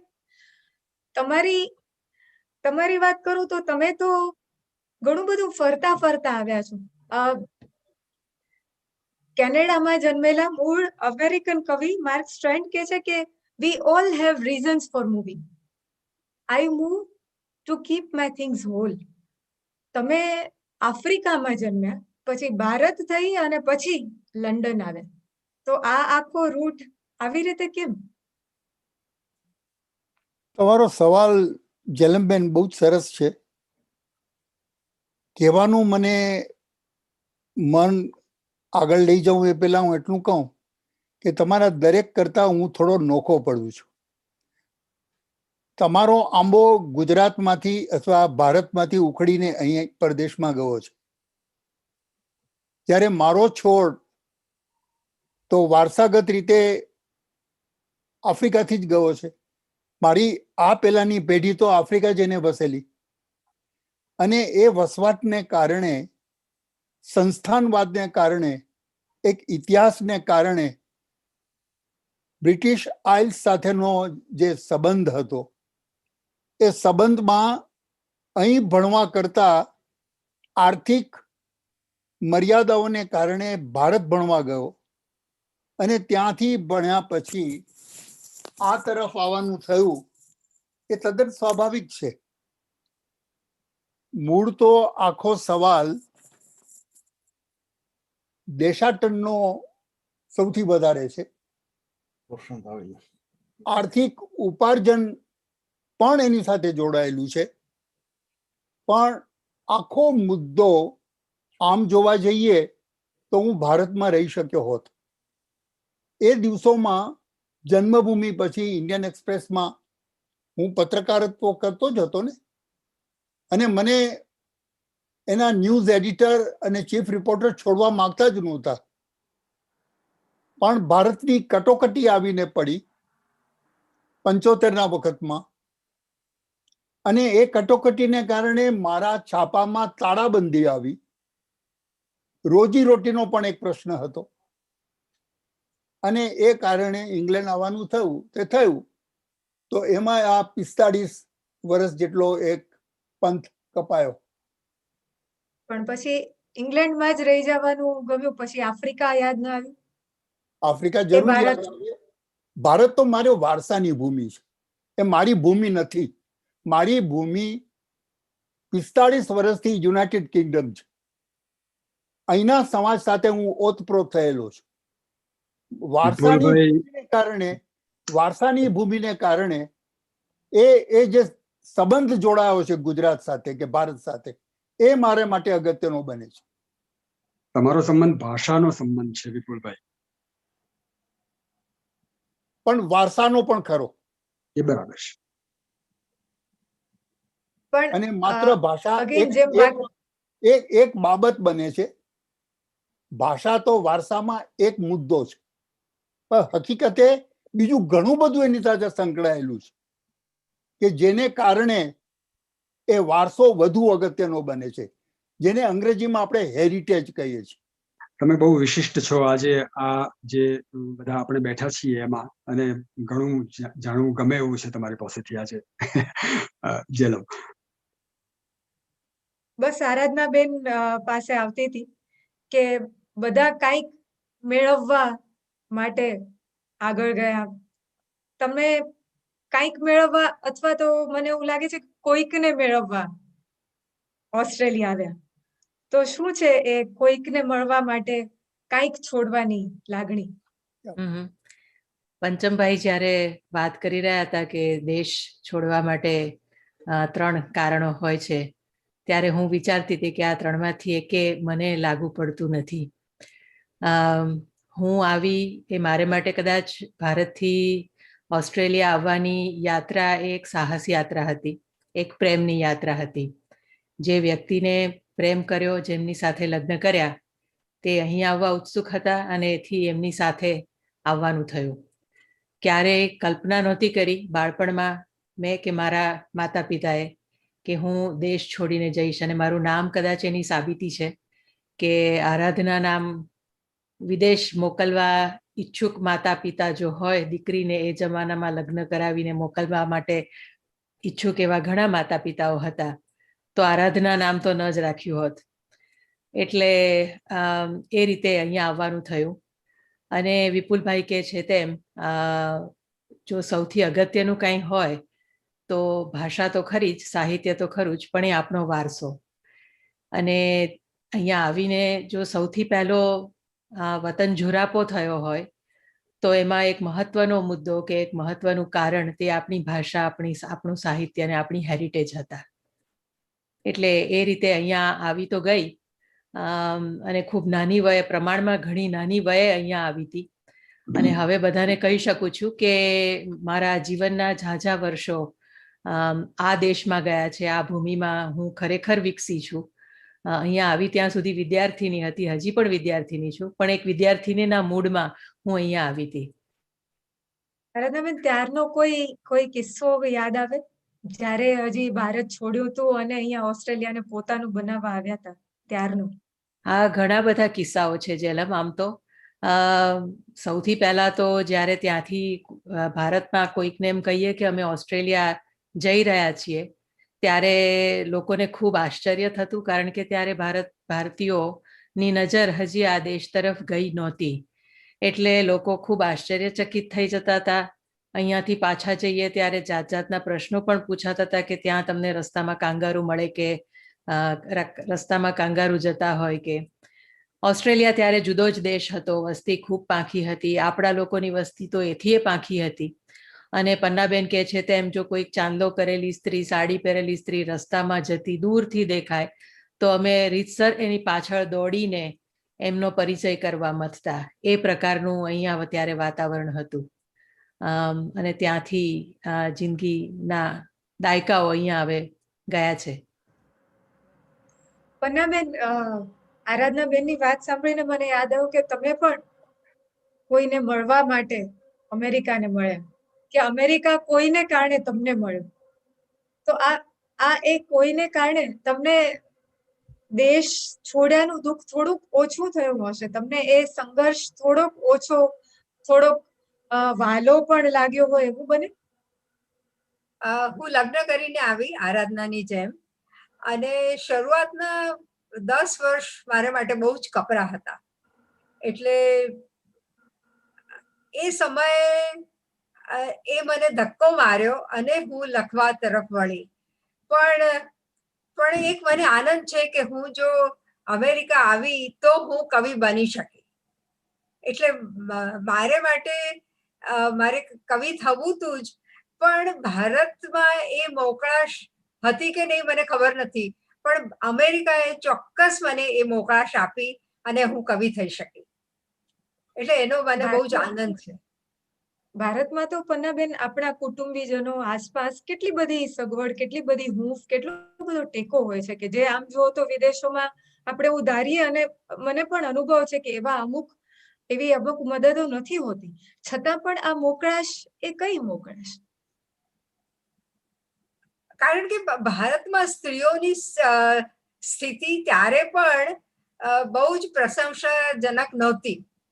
અને અભ્યાસ તો મેં કરેલો સેન્ટ ઝેવિયર્સ કોલેજમાં, પણ કવિતા લખવા માટે મારી સજ્જતા હતી, પણ એટલું પ્રોત્સાહન નહોતું મળતું સમાજ તરફથી, કુટુંબ તરફથી. અને કવિ થવું એટલે શું એમ, એ આખી દ્વિધા મને સમજાઈ અમેરિકા આવીને. એટલે સજ્જતા હતી, પણ કવિતાનો ક ત્યાં ઘૂંટાયો જ નહીં, અને એને માટે અમેરિકા જ જવાબદાર છે મારે કવિ થવા માટે. તમે એવું લખ્યું છે કે કવિતા લખતા હાથને ટેકો ન મળ્યો હોત તો કદાચ હું ઢળી જ પડી હોત, એવું તમે લખ્યું છે. શરૂઆતના મારા 10 વર્ષ બહુ કપરા હતા, એક સ્ત્રી તરીકે, એક પરિણિત સ્ત્રી તરીકે. અને મારા અનુભવો તો કંઈક નવાઈના નહોતા. ઘણી બધી સ્ત્રીઓના લગ્ન જીવનના પ્રસંગો એવા હોય છે, પણ એમાંથી હું ઉગરી ગઈ એ કદાચ કવિતાને કારણે હશે, એમાં હું માનું છું. કારણ કે અહીંયા આગળ મારી પાસે સમય હતો, બધું હતું, પણ એવો ધક્કો જે મુંબઈમાં લાગવો જોઈએ એવો અમેરિકામાં જ લાગ્યો. જો હું એન સેક્સનને ના મળી હોત તો કદાચ હું કવિતા લખતી જ ન હોત, એટલે કવિ થઈ જ ન હોત. તો એ એક મૂળભૂત કારણ છે મારું અને એન સેક્સટનને મળવાનું. તમે આપણી વાતચીતમાં હમણાં જ એમ કહ્યું કે મારે કવિ થવું હતું, તો તમારે ભારતથી જ કવિતા અથવા સાહિત્ય સાથેનો નાતો કે એની સાથે સંબંધ બાંધવાની ઈચ્છા તમારી ત્યારથી હતી, સાહિત્ય સાથે, કવિતાના શબ્દ સાથે? મારા કુટુંબમાં સાહિત્યનું વાતાવરણ હતું. મારા દાદાજીએ 100 વર્ષ પહેલા ઈરાવતી નામની નવલકથા લખેલી. પછી અમારો પ્રેસનો ધંધો હતો, એટલે બાપાજીને અને બાને પણ બધા સાહિત્યકારો સંબંધ હતો જ. અને હું સેન્ટ ઝેવિયર્સમાં ગુજરાતી અને સંસ્કૃત સાથે ભણી, એટલે મનસુખભાઈ જેવા મારા પ્રોફેસર પણ હતા. એટલે મારી સજ્જતા હતી અને કવિ થવું હતું, પણ કવિતા હું લખી ન શકી. અને એને માટે કદાચ ફિલાડેલ્ફિયા અને મારી યુનિવર્સિટી ઓફ પેન્સિલ્વેનિયા જવાબદાર છે. એમાં પન્નાબેન કદાચ એક જે દર્દ કે જે દર્દ છે એ આ બધાને બહાર કાઢવામાં નિમિત્ત બને છે, એ ખૂટતું નહીં હોય ને, કે જે અમેરિકાએ આપ્યું, જે બહુ જ સરસ ગઝલમાં છે કે દર્દ સે મેરા દામન ભર દે યા અલ્લાહ ફિર ચાહે દીવાના કર દે, કતિલ શિફાઈ જી કહે છે. તો ક્યાંક એ દર્દ જે તમને અમેરિકાએ આપ્યું, જે તડપ, ભારત છૂટ્યાની, પોતાનાને છોડ્યાની, દેશ છૂટ્યાની એ ઝંખના, એ તમને કવિતા લખવા તરફ દોરી ગઈ, એવું બને? શરૂઆતમાં હતો મારે ઘર જુરાપો. મેં હોમ સિકનેસ નામનું કાવ્ય પણ લખ્યું છે, અને કદાચ ત્યારે હશે, પણ અત્યારે તો એવું હું ફીલ નથી કરતી. પણ શરૂઆતના જે વર્ષો હતા, કૌટુંબિક વાતાવરણ જે હતું, એને કારણે હું કવિતા તરફ વળી. અને કદાચ કવિ થવાની ઝંખના હતી, પણ સંજોગો સાનુકૂળ નહીં હોય એમ માનું છું મુંબઈમાં. અને અમેરિકા આવ્યા ને ફિલાડેલ્ફિયા આવ્યા પછી એ સંજોગો સાનુકૂળ થયા, અને કોઈકનો ધક્કો લાગ્યો એન સેક્સટનનો, અને મને થયું કે જો એ વાત કરી શકે છે નિર્ભીક રીતે, તો મારે પણ ઘણું બધું કહેવાનું છે, તો વાય નોટ. અશરફભાઈ, તમે ગઝલમાં તમારો સાહિત્ય સાથેનો નાતો વધારે બહાર આવે છે. મને મનોજભાઈ ખંડેરિયા યાદ આવે કે ગઝલ મારે માટે પ્રાણવાયુ છે, તો તમારા માટે પણ કંઈક એવું જ છે? ભલે બાકીનાને તમે દર્દીઓને ઓક્સિજનની મદદ ક્યારેક પૂરી પાડતા હશો, પણ શું ગઝલ તમારા માટે પણ પ્રાણવાયુનું કામ કરે છે? હું તમને મારા બધા જવાબો ઓનેસ્ટલી આપીશ. ગઝલ મારા માટે પ્રાણવાયુ નથી. એક વખત મને મારા મિત્રએ પૂછ્યું કે તને કવિતા લખતા આવડે છે, સારું લખે છે, તો તને ગમે છે શું? મેડિસિન ગમે છે કે કવિતા વધારે ગમે છે? મેં કીધું ગમે છે બંને, પણ તારો જવાબ હું ગોળ ગોળ ફેરવા કરતો તને સીધો જવાબ આપું કે મને કોઈ એમ કે નહીં કે તારે કવિતા અને મેડિસિન બેમાંથી એક છોડવાનું છે. આ 20 વર્ષ પહેલાની વાત છે. બેમાંથી એક છોડવાનું છે તો હું કવિતા છોડીશ. કેમ કે હું સદ્ધરપણે માનું છું કવિતા એક હોબી છે. ઓકે, અને એ એક તમને એક બક્ષિસ છે કે તમે એમ કે લખી શકો છો અને તમે પોતે આનંદી શકો છો, બીજા લોકો પણ આનંદી શકે છે, પણ એનાથી કોઈની લાઈફ નથી બચતી. અને મારી 47 વર્ષની મેડિકલ પ્રેક્ટિસની અંદર મેં એટલા દર્દજનક પ્રસંગો જોયેલા છે, અને સાથે સાથે મારા ધાયરા મુજબ નહીં પણ મારા ધાયરા કરતા પણ વધારે સારી દર્દીઓને અસર આવી હોય અને કે મૃત્યુના આરે આવ્યા હોય ને બચી ગયા હોય, એમાં જે આનંદ થયો છે ને એ મને કોઈ ગઝલના એવોર્ડમાં નથી થયો. એટલે આ હું તમને ઓનેસ્ટલી આપું છું. વિપુલભાઈ કલ્યાણી મને એક વાત બહુ જ ગમી કે એ એટલા ઓનેસ્ટ છે કે એ કોઈને આંચકો લાગે તો વાંધો નહીં, પણ એ પોતે ઓનેસ્ટ રહેલો. તો એવી જ રીતે હું પણ તમને જે જવાબ આપીશ એ ટોટલી ઓનેસ્ટલી આપીશ. અને હા, તો ગઝલ લખવાની મને ખૂબ મજા આવે છે. તો ગઝલ જ્યારે હું લખું છું ત્યારે હું ટ્રાન્સની સ્થિતિમાં, ધ્યાનની સ્થિતિમાં ચાલ્યો જાઉં છું, અને એનાથી મને ખૂબ જ રિલેક્સેશન મળે છે. એ બધું સાચું. હવે તો હું આવતા મહિને રિટાયર થવાનો છું, એટલે હવે જુદી વાત છે, કવિતામાં વધારે હું જઈશ. પણ જ્યારે કોઈ પૂછે કે આમાં મેડિસિન તમને રાખવું છે કે કવિતા, તો ફરીથી પણ હું એ જ કહીશ કે હું મેડિસિન રાખું. પણ હવે જ્યારે તમે 1 મહિનામાં નિવૃત્તિ તરફ જઈ રહ્યા છો, પછી તમને આ જ સવાલ કોઈ પૂછશે તો કદાચ તમે કવિતા પસંદ કરશો ને? ત્યારે તો પછી મારો રોલ પતી ગયો છે 47 વર્ષ કામ કરીને, એટલે મને કવિતાનો વાંધો નથી કઈ. અને કવિતા એ મારી કોઈ અણમાનિત મિત્ર છે એવું નથી. ઓકે, આઈ લવ કવિતા. ઓકે, હવે કવિતાને મારે તમને એક વસ્તુ તમે પૂછો એ પહેલા કે તમે કઈ રીતે તમે આ શરૂ કર્યું ને, તો હું તમને 2 મિનિટ મારે એની વાત કરવી છે, સમજો. હું હાઈસ્કૂલ સુધી, ઓકે, ત્યારે મારા 11 ધોરણ હતા, હું લગભગ 17 વર્ષનો હતો, ત્યાં સુધી કવિતામાં મને જરા પણ રસ નહોતો. ઓકે, એટલી હદ સુધી કે વિનોદભાઈ 2જા 3જા ધોરણમાં રાત્રે જ્યારે કવિતા આવતી હતી, ઓકે, તો નરસિંહ મહેતાની, તો અમે શું ત્યારે એમ થાય કે કવિતા એટલે એમ કે બસ મોઢે કરી લખવાની, પછી પરીક્ષા આવે ત્યારે માર્ક લઈ લેવાનો મોટો કરીને, કવિતા બોલવાને. ગાતા તો મને આવડતું જ નહીં, હજી નથી આવડતું. ઓકે, તો પછી એક પરીક્ષા હતી, તેમાં સાહેબે બ્લેકબોર્ડ ઉપર લખ્યું કે રાત રહે જહારે કવિતાનો સાર લખો. તો મને તો ખબર જ ન પડે આ સાર શું છે. તો મેં મારી બાજુમાં મહેન્દ્ર નામનો છોકરો હતો, એને મેં કોણે મારીને પૂછ્યું કે આ સાર શું છે? તો કે સાર એટલે એમાં કવિ છે ને, કવિતામાં કહેવા શું માંગે છે એ લખવાનું. તો હું તો વધારે મૂંઝાણો કે આ કવિતામાં શું કહેવાનું હોય. તો પછી જેમ તેમ એની પાર્ટીમાં જોઈને મેં લખી નાખ્યું જે લખતો હતો એ. બરાબર. હવે આ મારી સ્થિતિ હતી. પુત્રના લક્ષણ પારણેથી એવું કઈ થયું જ હતું જ નહીં. પછી 11 ધોરણ ચાલ્યું, અને એમાં મેં બધી કવિતાઓ ભણવામાં હું હોશિયાર, એટલે માર્ક લેવા માટે મેં કવિતાઓ બધી શું સાર છે ને આ છે, ને પરીક્ષામાં બધા માર્ક સારા આવે. હજી મને યાદ છે મારા કેશવ વિના કંથરે સીધા વરણની વાત એ આવતું હતું. મને એ કવિતામાં કાંઈ નહોતું લાગતું, પણ તોય માર્ક લેવા માટે લખી નાખું કે આમ છે ને તેમ છે. ઓકે, હવે આ ચાલ્યું વિનોદભાઈ કોલેજના પહેલા વર્ષ સુધી. કોલેજના પહેલા વર્ષમાં હતો તો હું મિત્રો સાથે એક અમારે બાલભવન નામનો હોલ હતો, બાલભવનનો, તો ત્યાં એક કવિ સંમેલન હતું. તો એમાં અનિલ જોશી, રમેશ પારેખ, મનોજ ખંડેરિયા એ બધા આવેલા. અને અનિલભાઈએ શરૂ કર્યું, ધણછોટાની ઘંટડીઓના ઝાંઝર પહેરી, વડવાની વડવાઈ જાલીને સાંજ હિંચકા ખાય. એ સાંભળ્યું તો મને રોવાડા ઉભા થઈ ગયા, અને થયું કે આ કવિતા છે. અને મને મારે 17 વર્ષ 18 વર્ષની લાઈફમાં આ સંતાડી રાખવામાં આવેલી હતી. આ તમને ફ્રેન્કલી કહું છું, બધા જે કવિઓ જે એની પહેલાના છે એને હું વંદન કરું છું, પણ આ હકીકત છે એટલે ઓનેસ્ટલી કહીશ.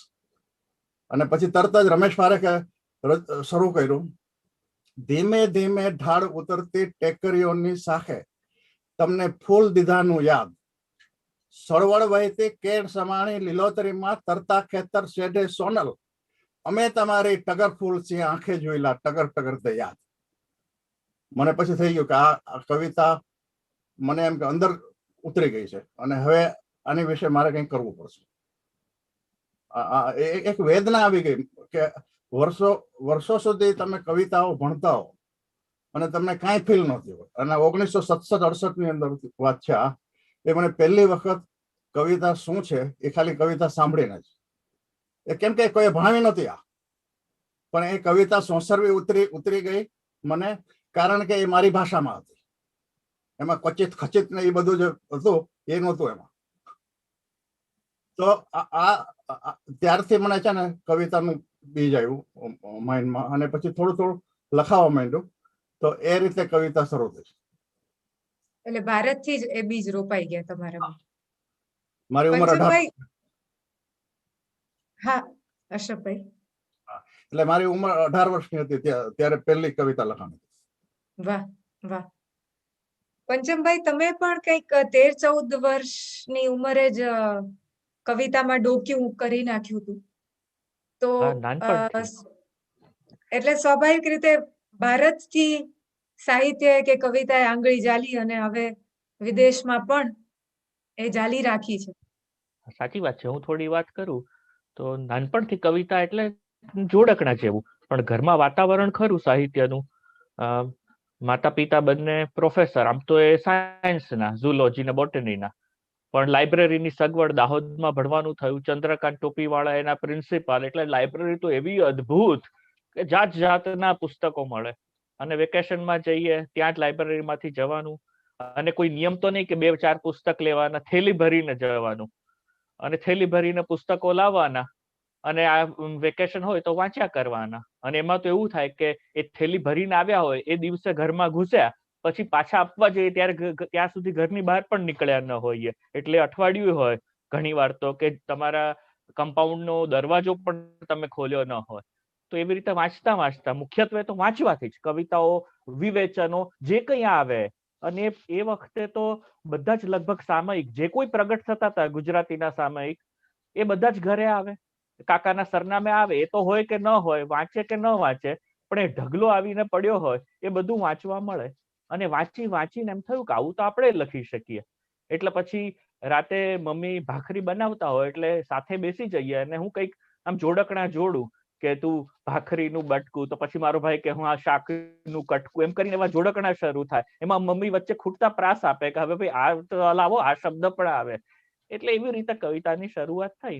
અને પછી તો એ ચાલ્યા કર્યું. વિદ્યાનગર એન્જિનિયરિંગમાં ભણવા ગયો હું, અને ત્યાં મણીલાલ પટેલ છે, જયેન્દ્ર શેખડીવાળા, એ બધા મળ્યા, દિલાવરસિંહ જાડેજા.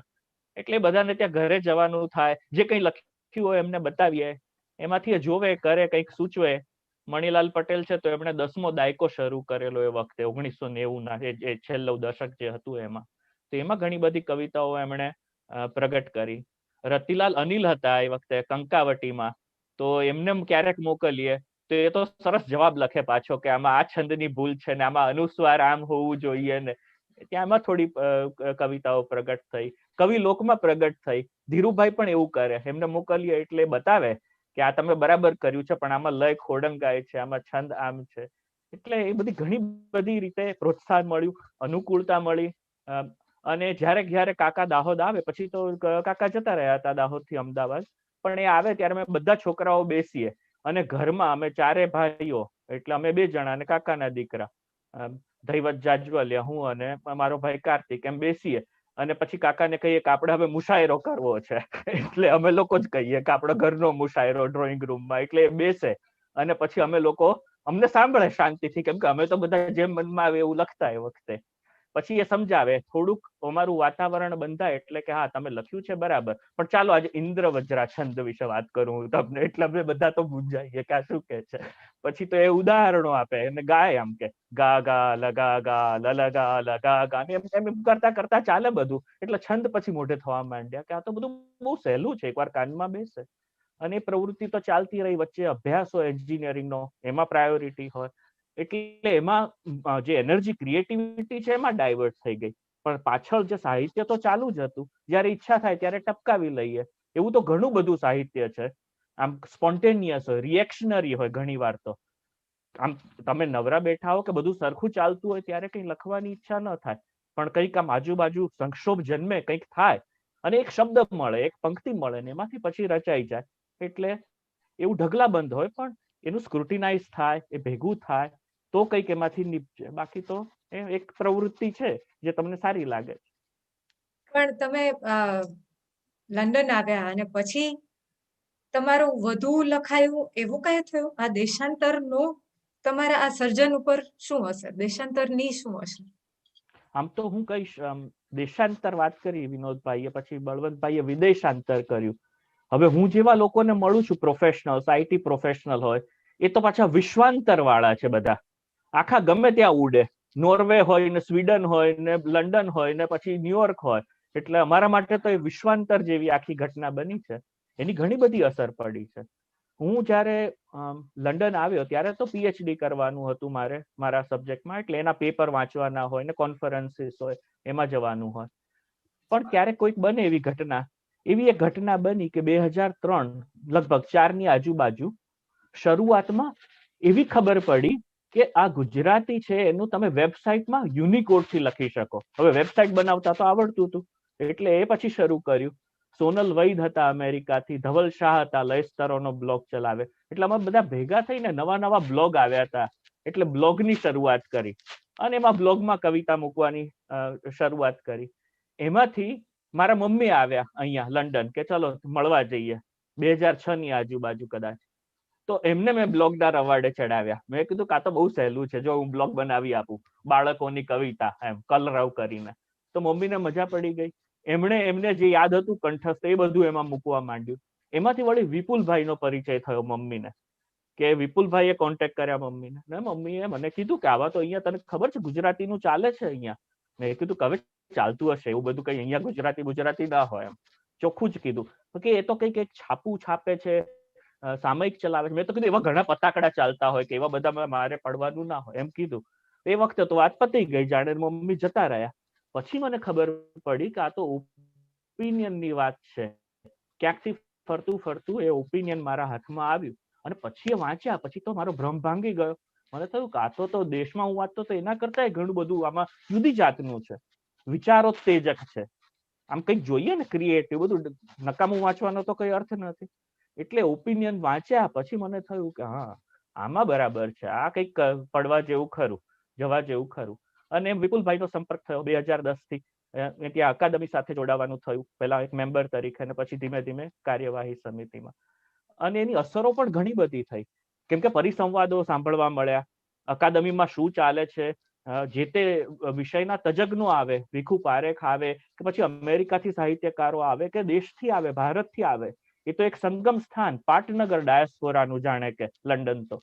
અને વિપુલભાઈ તો જે રીતે બધી પ્રવૃત્તિઓ ચલાવે અહીંયા, તેને સાંકળે અને આખો તમારો વિચાર ધળમૂળથી બદલે. અને તમે જો વિચારશીલ હો, પીએચડી જેવું કર્યું એટલે એનાલિટિકલ માઇન્ડ તો હોય તમારું, તમે કઈ બધું ધુપ્પલ ના ચલાવી લો, વિચારો. તમને કોઈ કહે તો કે આ બરાબર છે, એમાં કઈક સમજવા જેવું છે કે બધું ઠીક છે ભાઈ, સારું લાગે છે ને લાગણી છે તો બરાબર છે, સારું લાગે. અને એમાંથી જુદા પ્રકારની કવિતાઓ સર્જાય. જે મારી લંડનની કવિતાઓ છે એ ભારતમાં હું લખતો હતો એના કરતા અમુક અંશે જુદી છે. એ રીતે ભલે ભાષા સરખી છે, ભાષાનો જે વારસો મળ્યો છે એ શિષ્ટ ભાષા હોય કે તળપદી ભાષા હોય કે હવે અહીંયા આવીને અંગ્રેજી શબ્દોનો પ્રયોગ પણ હોય એની અંદર, તો એક સરસ એક સંગમ થયો છે. અને ગઝલની અંદર પણ કેટલાક ઉદાહરણો છે. દાખલા તરીકે એક પંક્તિ હું તમને આપું તો મેં જે લખી, યાદ કરતું પંચમ, અહીંની વસંત અને ત્યાંની ભારતની વસંત, એમ એની અંદર. તો એમાં મેં લખ્યું છે એક પંક્તિ કે યાદ કરતું પંચમ કોકિલ સ્વરની સંજ્ઞાઓ, યાદ કરતું પંચમ કોકિલ સ્વરની સંજ્ઞાઓ, ફિંચ સ્પેરો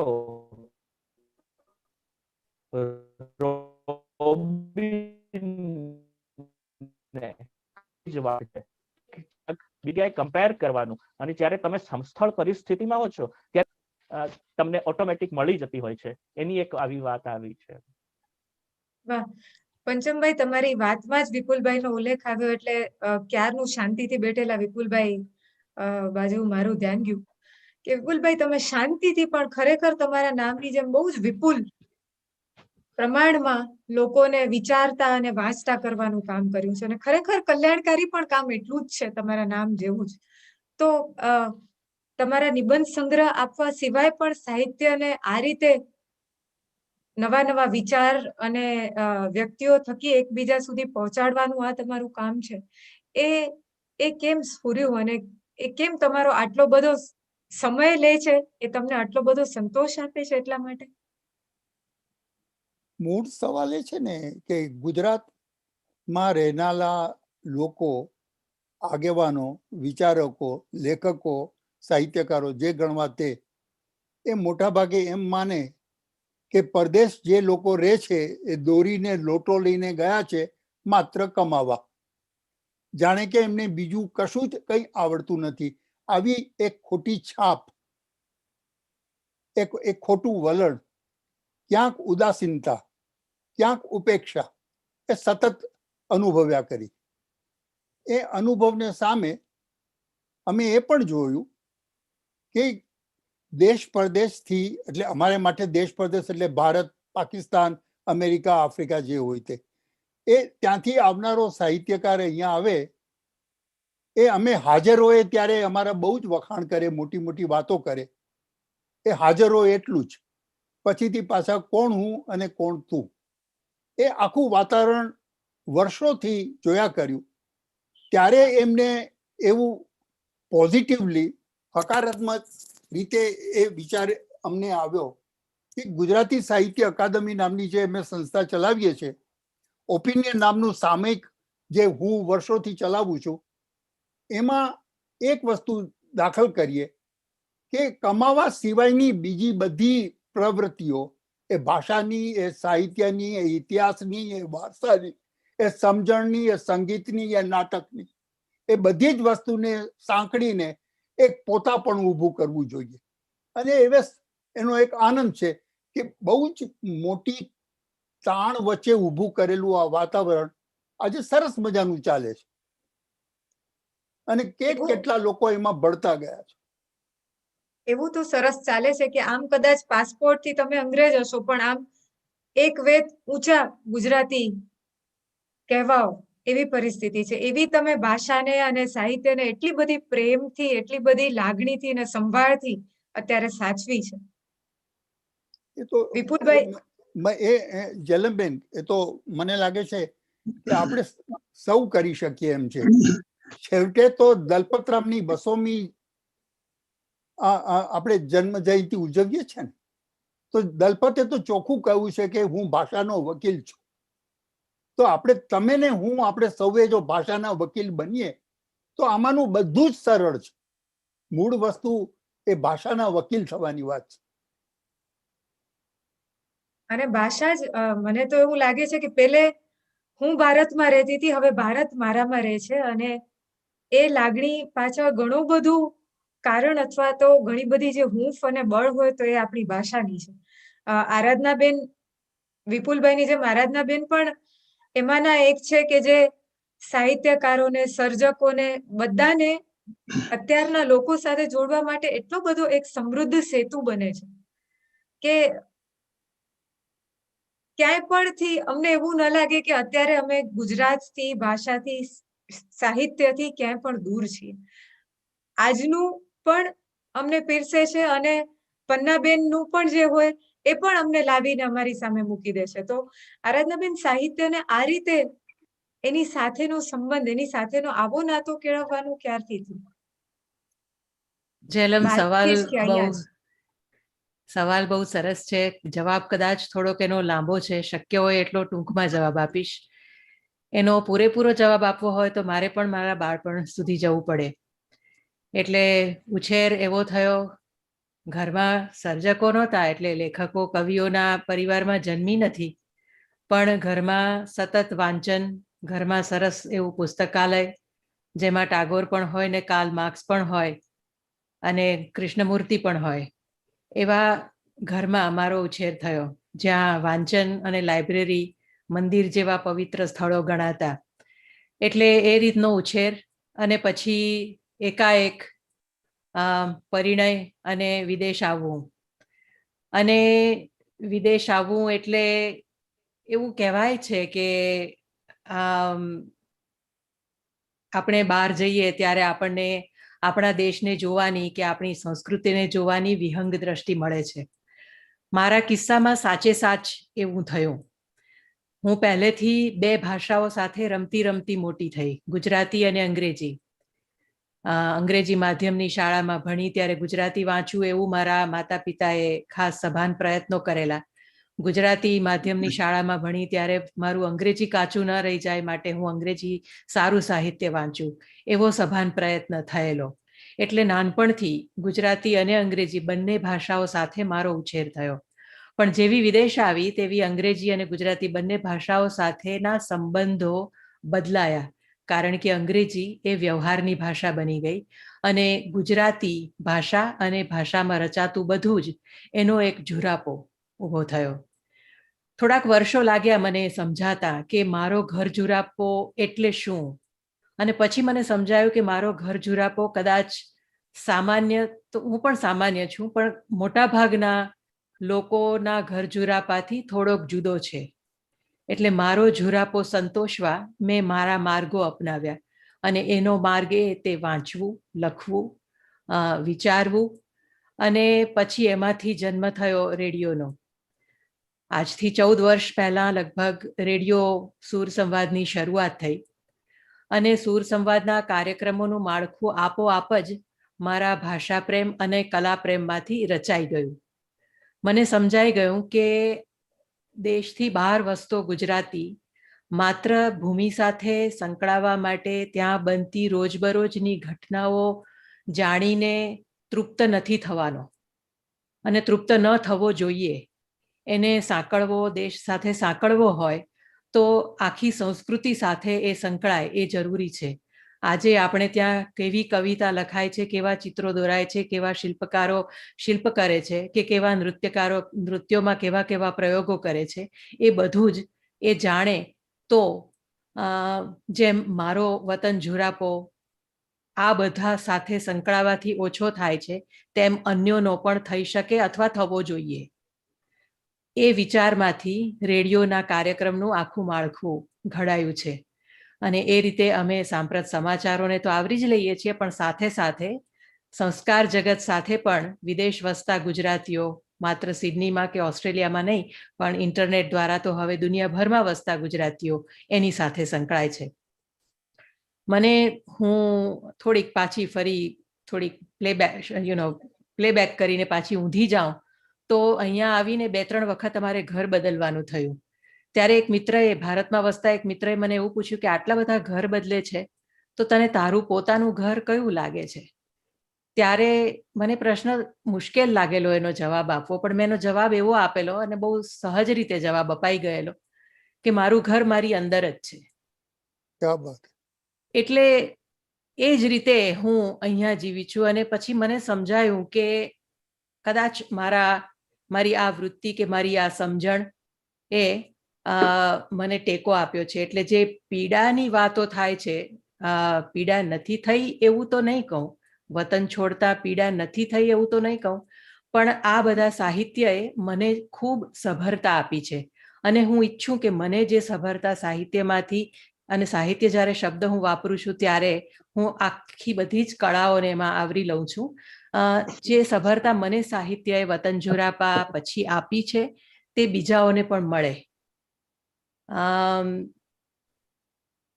સાહિત્ય અથવા તો કળાઓ જે શાશ્વત સત્યો આપણી સમક્ષ મૂકે છે, એને ઝીલીએ તો કદાચ આપણે વિશ્વમાનવી તો બની જ શકીએ, પણ આપણો વતન ઝુરાપો કદાચ વધારે સભર રીતે જાય એવું હું ચોક્કસપણે માનું છું.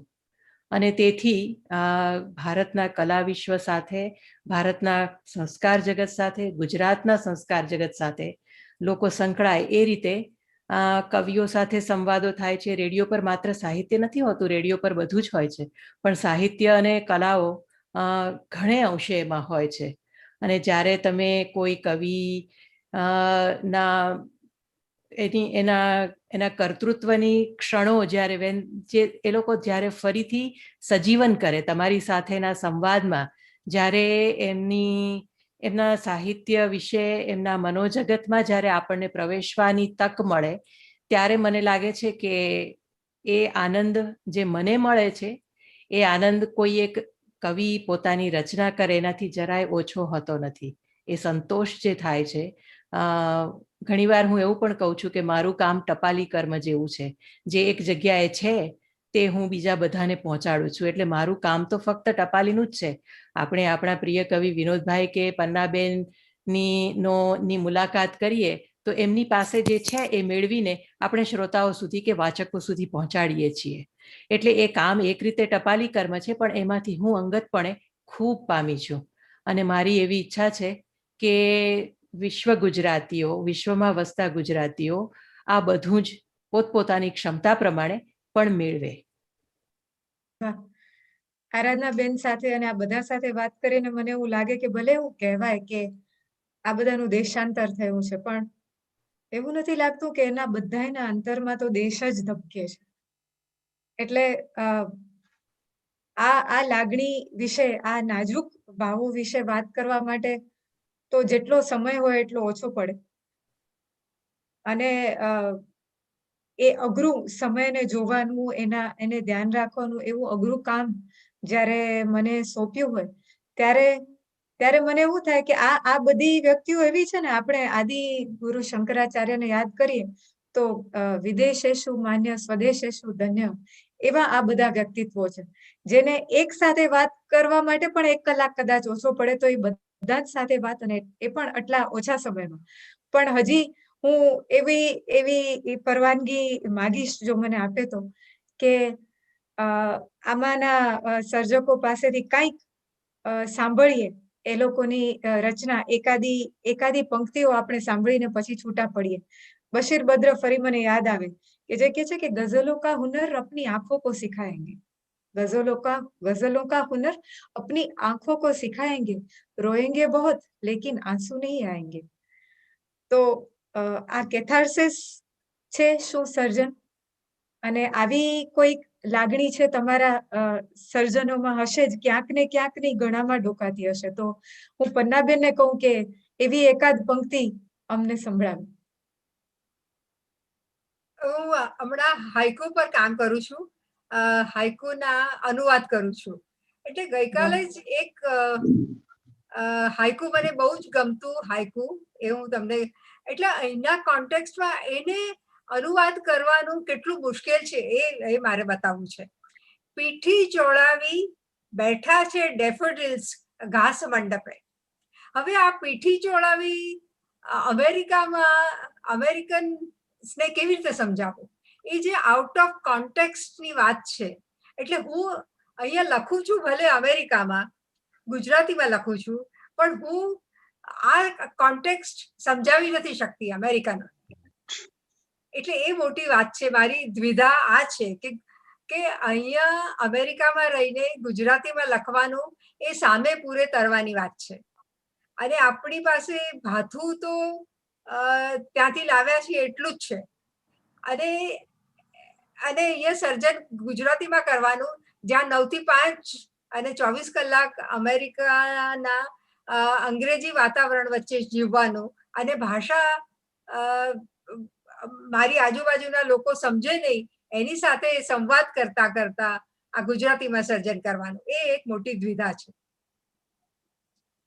જેમ વિનોદભાઈએ કહ્યું શરૂઆતમાં, મને પણ એ જ યાદ આવે, કદાચ એક છોકરી છું એટલે હશે, પણ આ આખી ઘટના છે ને એ કન્યા વિદાય જેવી મને લાગે કે જ્યારે તમે એક ઘરથી બીજે ઘરે જાઓ છો, આમ સ્થૂળ રીતે એક ઘર છૂટે છે અને બીજી જગ્યા તમારામાં ઉમેરાય છે, પણ ખરેખર એ છૂટતું હોતું નથી.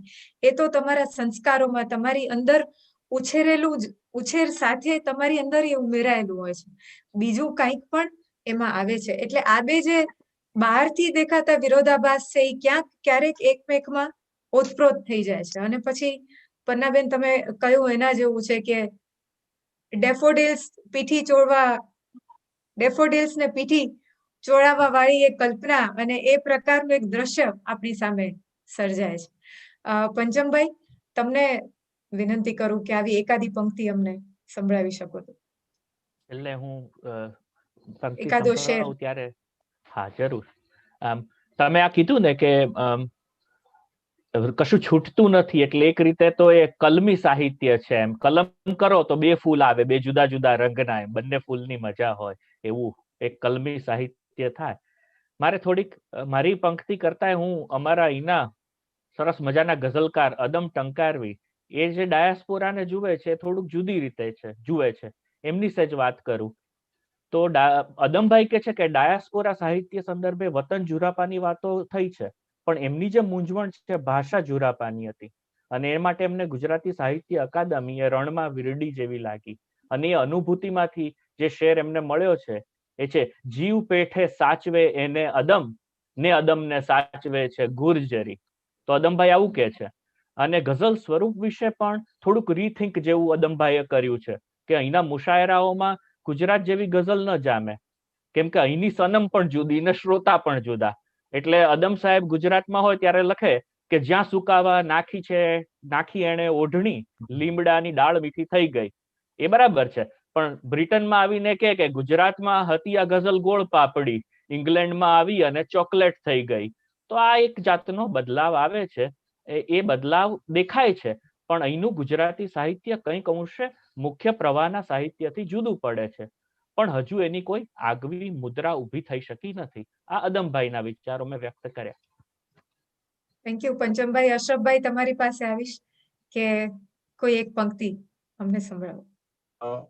તમારી રજા લઈને હું 4 મિનિટ લઈ અને જે ગઝલમાં મેં પ્રયોગો કરેલા છે એમાં એક 25 વર્ષ પહેલાનો અને એક 3 વર્ષ પહેલાનો, એ હું 2-3 શેરથી રજૂ કરીશ, એટલે 4 મિનિટથી વધારે નહીં લઉં. તો 25 વર્ષ પહેલા મેં પ્રયોગ કરેલો, જેમાં રદીફ અનકોમન હતો. એ આ રીતે શરૂ થાય છે: સરવૈયાની 80-83, સરવૈયાની 80-83, સરવાળાની 80-83, સરવૈયાની 80-83, સરવાળાની 80-83, જીવની સાથે જીવી લીધું, ધબકારાની 80-83. મારી બાજુમાં જ મધુ બેઠેલી છે, મારી લવર. ઓકે, એટલે એ હશે છે. સરવૈયાની 80-83, સરવાળાની 80-83, જીવની સાથે જીવી લીધું, ધબકારાની 80-83, જીવનના અંતે ઈશ્વર કે જન્નત જેવું હો કે ના હો. જીવનના અંતે ઈશ્વર કે જન્નત જેવું હો કે ના હો, બસ સ્વયંવર જીતી લીધો, વરમાળાની 80-83. આ 25 વર્ષ પહેલાનો પ્રયોગ હતો. 3-4 વર્ષ પહેલાનો પ્રયોગ આ રીતે છે: મન હવે અટકળ ઉપર પીએચડી કરે છે. મન હવે અટકળ ઉપર પીએચડી કરે છે, મનસુબા અંજળ ઉપર પીએચડી કરે છે. હોશિયાર સાંભળજો વિનોદભાઈ.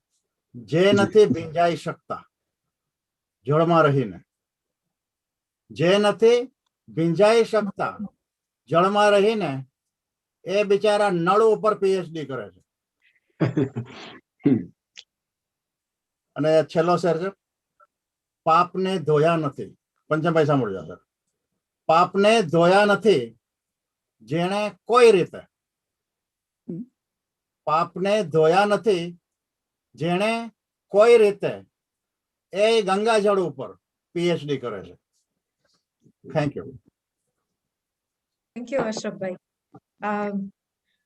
ઘર છૂટ્યાનો, ગામ છૂટ્યાનો ડૂમો જો કાગળ ઉપર ઉતરે ને તો આ જ શબ્દોમાં કદાચ અવતરે કે નદીની રેતમાં રમતું નગર મળે ન મળે, ફરી આ દ્રશ્ય સ્મૃતિપટ ઉપર મળે ન મળે. પણ હવે એ દ્રશ્ય અથવા તો એ ભાવ એ ભારત સાથે કે અમેરિકા સાથે કે આફ્રિકા સાથે કે ક્યાં સાથે, કયા દેશ સાથે, કયા ગામ સાથે જોડાશે, એ જાણવા માટે આપણે કદાચ ફરીવાર મળવું પડશે. આમ તો અત્યાર સુધી જેને કાનસેન થવાનો રિયાઝ હોય એવી વ્યક્તિને તાનસેન બનવાનું કામ જ્યારે મને વિનોદભાઈએ જ્યારે સોંપ્યું ત્યારે એ મને કેવું લાગ્યું હશે એ બધા સમજી શકે છે. અને આજે આ વાતને અહીંયા અટકાવવી પણ બિલકુલ ન ગમે, પણ હું માત્ર એક આશાએ અટકાવું છું કે ફરી કોઈ બીજા અવસરે આપણે મળશું અને તમારા બધા જ સાથે વાત કરવાનો, તમારા બધાને સાંભળવાનો ખૂબ આનંદ આવ્યો. આ તો અત્યારે હજી અમી છાંટણા જેવું જ લાગે છે. ફરી આપણે વધુ મળશું. હું આભાર માનું સાહિત્ય અકાદમીનો અને એ સર્વે આ કાર્યક્રમની પાછળ જેમણે પણ મહેનત કરી છે એ તમામનો. ફરી વિનોદભાઈનો એકવાર આભાર માનું અને એમને આમંત્રણ અધ્યક્ષીય વક્તવ્ય માટે. થેન્ક યુ જેલમ, સરસ સંચાલન કર્યું. અને દેશી ભાષામાં આમ તો ખણખોદ કહેવાય કે કશુંક ખણવું, કશુંક ખોદવું અને એ દ્વારા કશુંક કઢાવવું. પણ બહુ માનવાચક અર્થમાં આ શબ્દ વાપરીને મેં કહ્યું છે કે ઘણી વાતો આ સર્વ પાસેથી તું કઢાવી શકી. આભાર. બહુ વિશિષ્ટ છે આ સંગોષ્ઠી 2-3 અર્થમાં. અત્યાર સુધી જે વાત થઈ એના પરથી આપણને સૌને જે જાણવા મળે છે એમાં ખાસ તો વિપુલભાઈ જે એમની કોઈ એક ધારા પર ખોડાયેલા, સ્થિર થયેલા હોય એવું જાણવા નથી મળતું. એનો અર્થ એ થયો કે એમને દેશ છે નહીં, તો એમને કાળ છે. ટાઈમ એન્ડ સ્પેસની ભૂમિકાએ રહીને જ્યારે આપણે વાત કરીએ ત્યારે અમુક સમય એ અમુક સ્થળે, બીજો સમય એ બીજા સ્થળે પસાર કરે છે. વચ્ચે એક શબ્દ ભાવ એવો ઉપયોગમાં લેવાયો. કોણે લીધો હતો એ હું અત્યારે તો ભૂલી ગયો, પણ મને એમ લાગ્યું કે આપણે મનુષ્ય તરીકે સ્થળને છોડીએ છીએ ત્યારે પણ આપણો ભાવ તો છોડતા નથી, એને તો આપણે સાથે લઈને જ જઈએ છીએ. તો આપણો પિંડ એ સ્થળથી વિશેષ ભાવ સાથે જોડાયેલો છે. એટલે એમ જો આ દેશાંતર શબ્દને તપાસીએ તો દેશાંતર ભલે થાય પણ ભાવાંતર થાય છે ખરું? એનો જવાબ તો હંમેશા નામાં હોય. કારણ કે જે પીડા ભારતીયને છે એ જ પીડા એક અમેરિકનને કે એક ઇંગ્લેન્ડવાસીને છે, આફ્રિકનને છે. પીડાનું સ્વરૂપ બદલાતું નથી, આનંદનું સ્વરૂપ બદલાતું નથી. આ અર્થમાં આપણી ભાવ સૃષ્ટિથી આપણે સૌ જોડાયેલા છીએ. કદાચ આ વસુધૈવ કુટુંબકમ એવું જે કહેવાયું હશે એમાં આ ભાવનો તંતુ આપણા શાસ્ત્રકારોએ ગૂંથ્યો હશે એમ વિચારવાનું થાય. મને અભ્યાસ નિમિત્તે ઇંગ્લેન્ડ ગયેલા પંચમ શુક્લને માટે એવો સવાલ થયો કે જે ગુજરાતી વાતાવરણ વચ્ચે જીવીને એક એવા દેશમાં ગયા કે જેણે ગુજરાત પર રાજ કર્યું છે, ત્યારે એ પ્રજા, એ ભાષા, એના સંસ્કારો, એના કોષ્ટકો, એ બધાની વચ્ચે રહીને એમણે પોતે જે કંઈ ભારતમાં એમને વિશે વિચાર્યું છે એનું કોઈ યુદ્ધ એમના ચિત્તમાં રચાયું હશે ખરું? મારો એક અંગત સંકેત કરવો મને ગમશે. હું પહેલી વાર જ્યારે અમેરિકા ગયો, હું અને રમેશ પારેખ, 1995ની સાલની વાત કરું છું. ભારતથી ઉપડેલું વિમાન વચ્ચે હિથરો એરપોર્ટ પર જ્યારે 2-3 કલાક માટે રોકાયું, પેસેન્જર્સને ઉતારી દેવાયા ત્યાં, અને મેં જ્યારે ત્યાં પગ મૂક્યો ત્યારે મને કંપન થયા.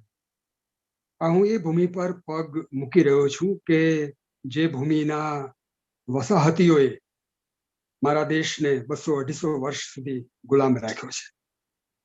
આવી એક પ્રતીતિ મને, હું જે મારું ત્યાં હિથરો એરપોર્ટ પરનું રોકાણ હતું એ દરમિયાન થઈ. આપણી અંદર રહેલા આ સ્મૃતિના સંસ્કારો,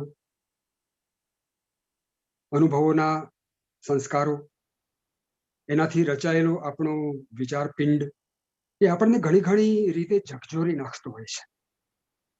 બળવંતભાઈએ જ્યારે એમની વાતમાં એક્ઝાઇલ શબ્દ વાપર્યો ત્યારે હું ચોંકી ગયો.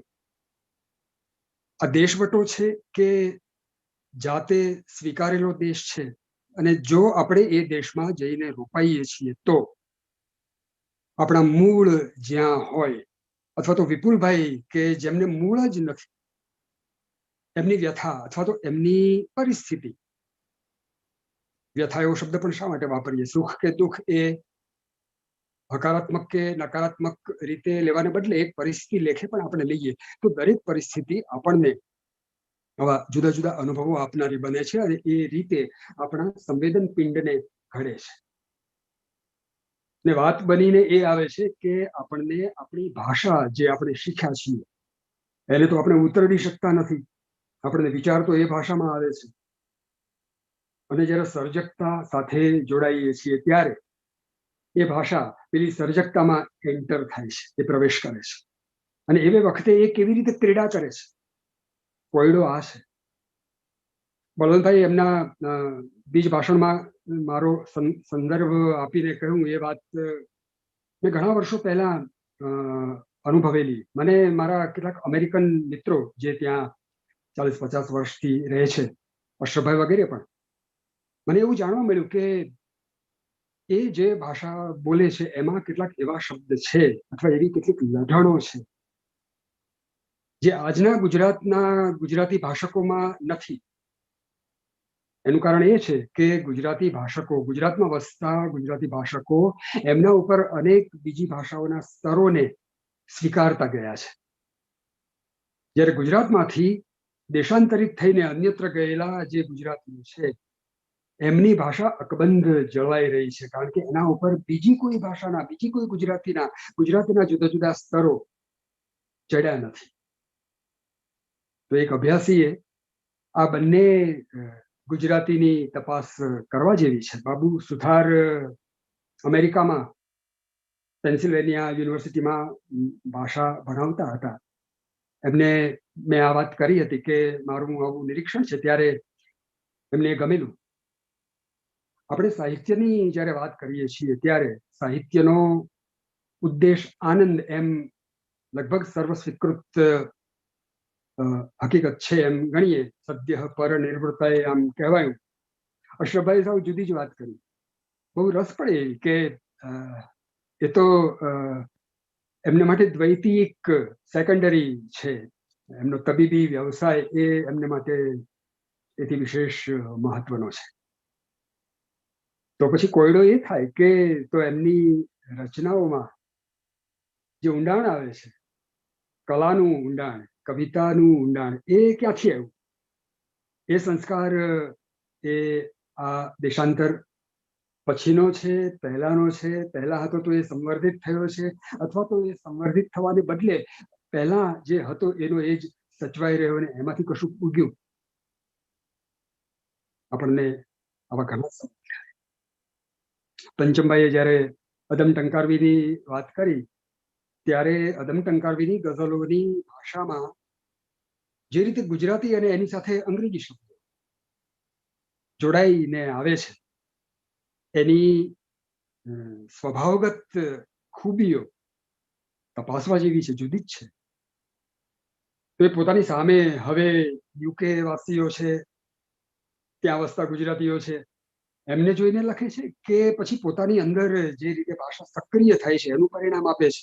આ પણ એક બીજો કોયડો છે. સર્જનાત્મકતાના કેટલા સંકેતો આમાંથી આપણે સમજવા પામીએ.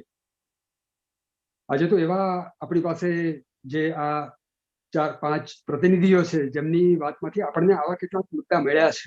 પણ બળવંતભાઈ તો ઘણા બધા ગણાવ્યા, અને એ બધાના સંદર્ભમાં જો આપણે વિચારીએ તો એક બહુ જ સંકુલ એવો આ મામલો છે કે આ દેશાંતર સાહિત્ય અને તેઓ પોતે, એટલે કે એમનું હું, એ બધું એની સાથે કઈ રીતે લેખાજોખા માંડે છે. આમ તો મનુષ્ય તરીકે આપણો એક સ્થળથી બીજે સ્થળે જવાનો જે ઉદ્યમ છે એ તો જાડા અર્થમાં શરીર ફેરવવાનો ઉપક્રમ છે. આપણે જ્યાં જઈએ ત્યાં જઈને પણ આપણા ચિત્તને તો જ્યાં રોકવું હોય ત્યાં રોકી શકતા હોઈએ છીએ, અને એ રીતે આપણા હોવાને સાર્થક કરવાની આપણી મથામણો આપણે કરતા રહેતા હોઈએ છીએ. મને આ વાત બહુ ગમી કે મારી અંદર મારું ઘર. આરાધનાબેન, so much thankful to you. આપણું ઘર આપણી અંદર છે, અને આપણા સિવાય એ કોઈ જોઈ શકતું નથી. ये तेरा घर, ये मेरा घर, किसी को देखना है घर, એવું કંઈક છે ને પંચમભાઈ? तो आके मुझसे मांग ले मेरी नजर तेरी नजर। तो કઈ નજરે આપણે જોઈએ છીએ એ રીતે આ આખા દેશાંતરને તપાસવું પડે. હું એમ સ્પષ્ટપણે માનું છું કે સાહિત્ય સાથે પનારો પાડનાર કોઈ પણ ભાષા સાથે પનારો પાડે છે અને ભાષાને એનું પોતાનું વાસ્તવ છે. દરેક ભાષા અને એ અલગ અલગ છે. આપણી ભાષાનો મિયા ફુસકી એ કોઈ બીજા દેશની ભાષાનો હેરી પોટર બની શકતો નથી. સંકેતો, સંસ્કારો, કોષ્ટકો, પરિણામો,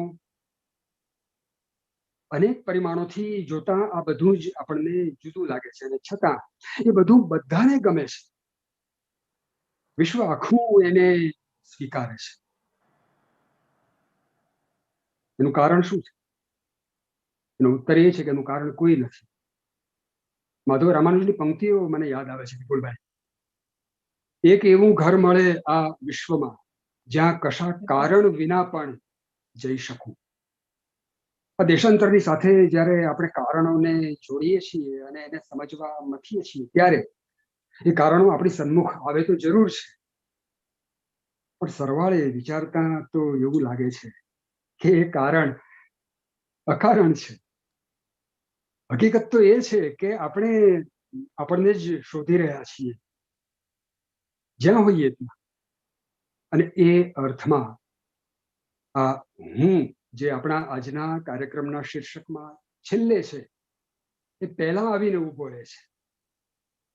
દેશાંતર એ આપણું છે, સાહિત્ય એ આપણું છે અને એટલે આપણી સાથે જોડાયેલો આ ભાવતંતુ કે ભાષા તંતુ એ આપણને કઈ રીતે સક્રિય કરે છે, સક્રિય રાખે છે, કે એનાથી ઉફરા કરી દે છે, કે એનાથી તટસ્થ કરી દે છે, એ વિચારવું બહુ ગમે એવું હોય છે.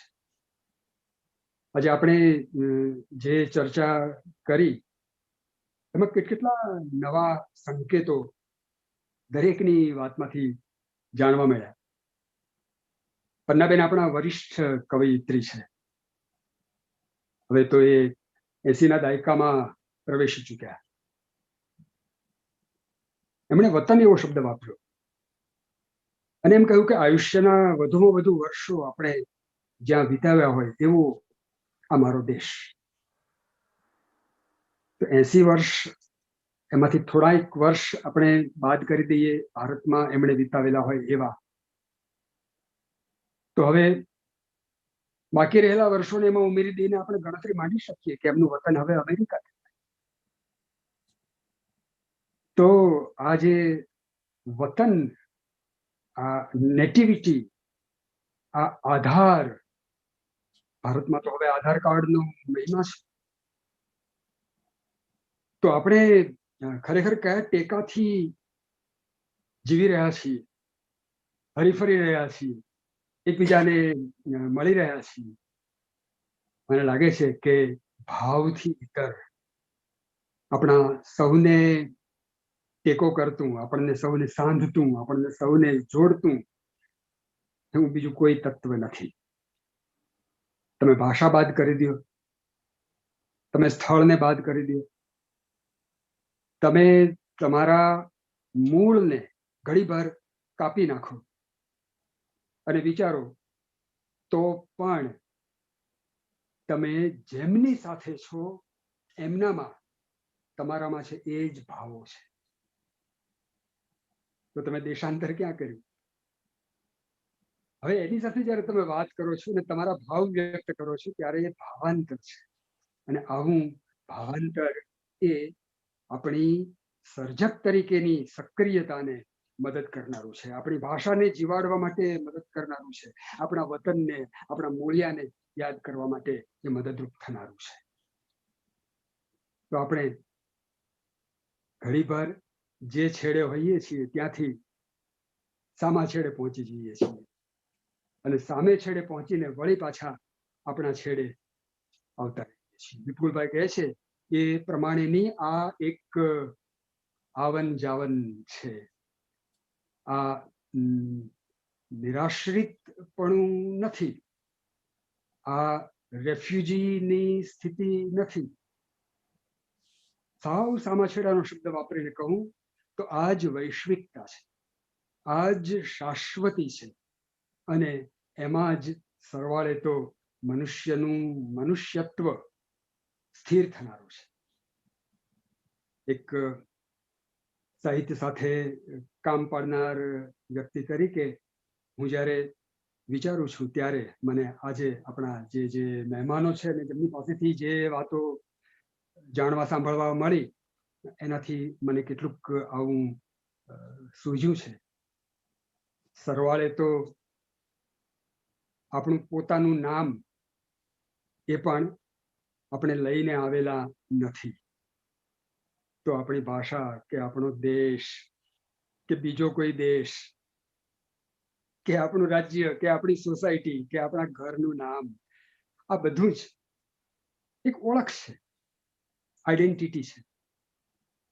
પણ આ ઓળખની પાછળ રહેલી જે આપણી ઓળખ છે, આપણી અંદર રહેલું જે આપણું ઘર છે, જેમાં આપણે 24 કલાક રહીએ છીએ, એમાં જાગીએ છીએ, એમાં ઊંઘીએ છીએ, એમાં સ્વપ્ન જોઈએ છીએ, એમાં સ્મૃતિને ઢંઢોળીએ છીએ અને એમાં આપણું વાસ્તવ આપણે ઉજવીએ છીએ. તો સાહિત્ય, દેશાંતર અને હું એ નિમિત્તે આજે વોશિંગ્ટનથી, શિકાગોથી, લંડનથી, રાજકોટથી, મુંબઈથી, સિડનીથી, મેલબર્નથી, કેટલી દિશાઓથી જાતભાતના વિચારો આવ્યા અને વિશિષ્ટ રસ પડે એવા દરેક વિશે બરાબર એને તાકીને નિશાન લઈને એટલું પૂછી શકાય એવા જેલમ સરસ કામ કર્યું, સૌને ઢંઢોળવાનું અને એમની પાસેથી કશુંક ને કશુંક નૂતન એવું સુલભ કરી આપવાનું. રાષ્ટ્રીય સાહિત્ય અકાદમી અત્યારે આ આભાસી મંચ પર વિવિધ પ્રકારના કાર્યક્રમ કરી રહી છે. આપણી સમકાલીન જે મર્યાદાઓ છે એને કારણે પણ એ થકી આંતરરાષ્ટ્રીય સ્તરે સક્રિય એવા સૌનો મેળાપ શક્ય બને છે, એનો બહુ જ આનંદ છે.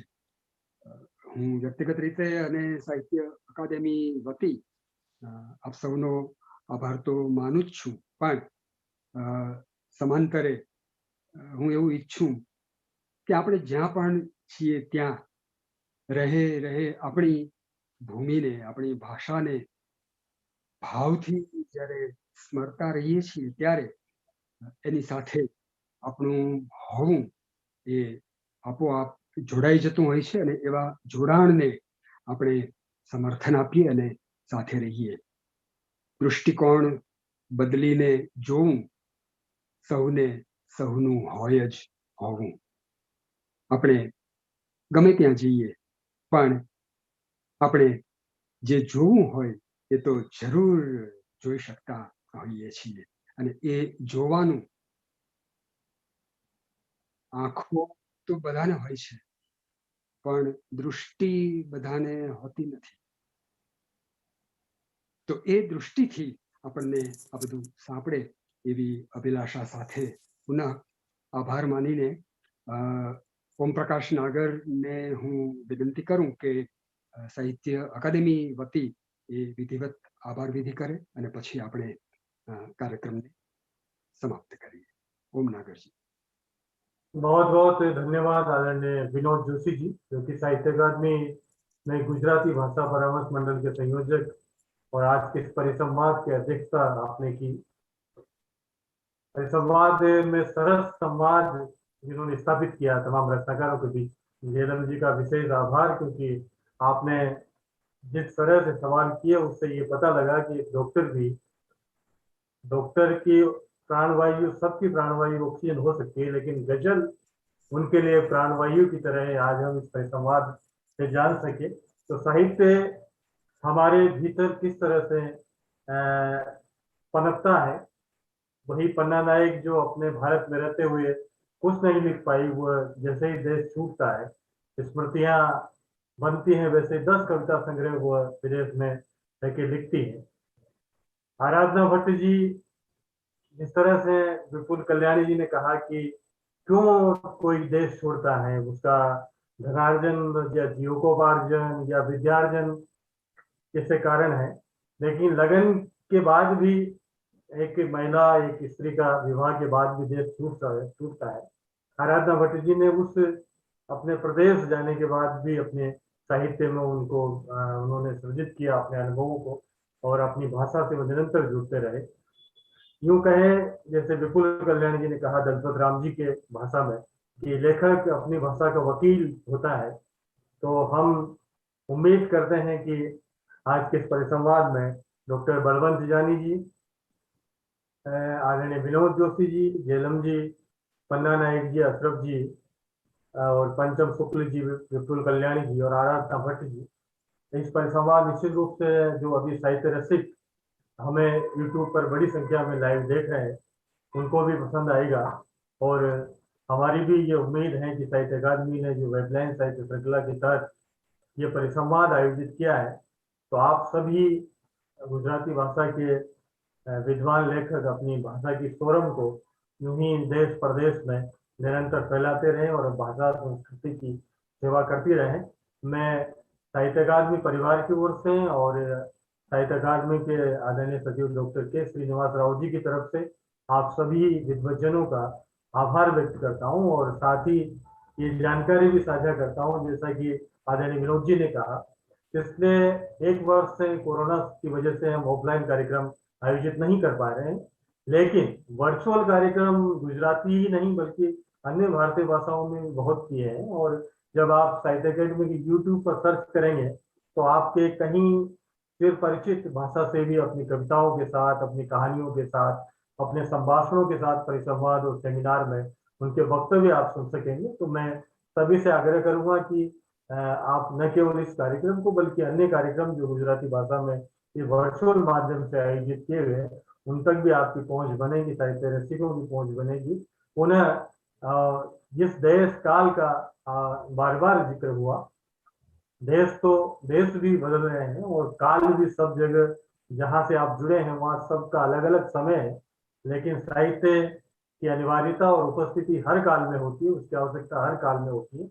वही साहित्य पन्ना नायक जी को 10 वर्ष बाद जो उनकी संघर्ष है, उसके बाद वही साहित्य उनको आनंद और उस जिजीविषा की निर्मित करता है और वो साहित्य लिखती है। तो मैं पुनः आप सबका साहित्य अकादमी का आग्रह स्वीकार किया, और निश्चित रूप से आप जहां जहां से जुड़े हैं विश्व के अलग अलग देशों से, वहां समय कहीं सुबह हो रही है, कहीं अल सुबह है, कहीं रात है, और मैं जहां बैठा हूँ वहां अभी अंधेरा है बाहर, लेकिन साहित्य का ऐसा उजास है जो हमारे न केवल बाह्य बल्कि आंतरिक उजास भी करता है। तो हम सब उस मनुष्यता की तरफ बढ़े जिसका जिक्र आदरणीय जोशी जी ने अपनी बात में कहा है। साहित्य हमारे भीतर मनुष्यता का विस्तार करे और हम किसी भी देश में रहे अपनी भाषा, अपनी संस्कृति से जुड़े रहें। इन्हीं शुभकामनाओं के साथ आपसे इजाजत दूंगा। नमस्कार, धन्यवाद।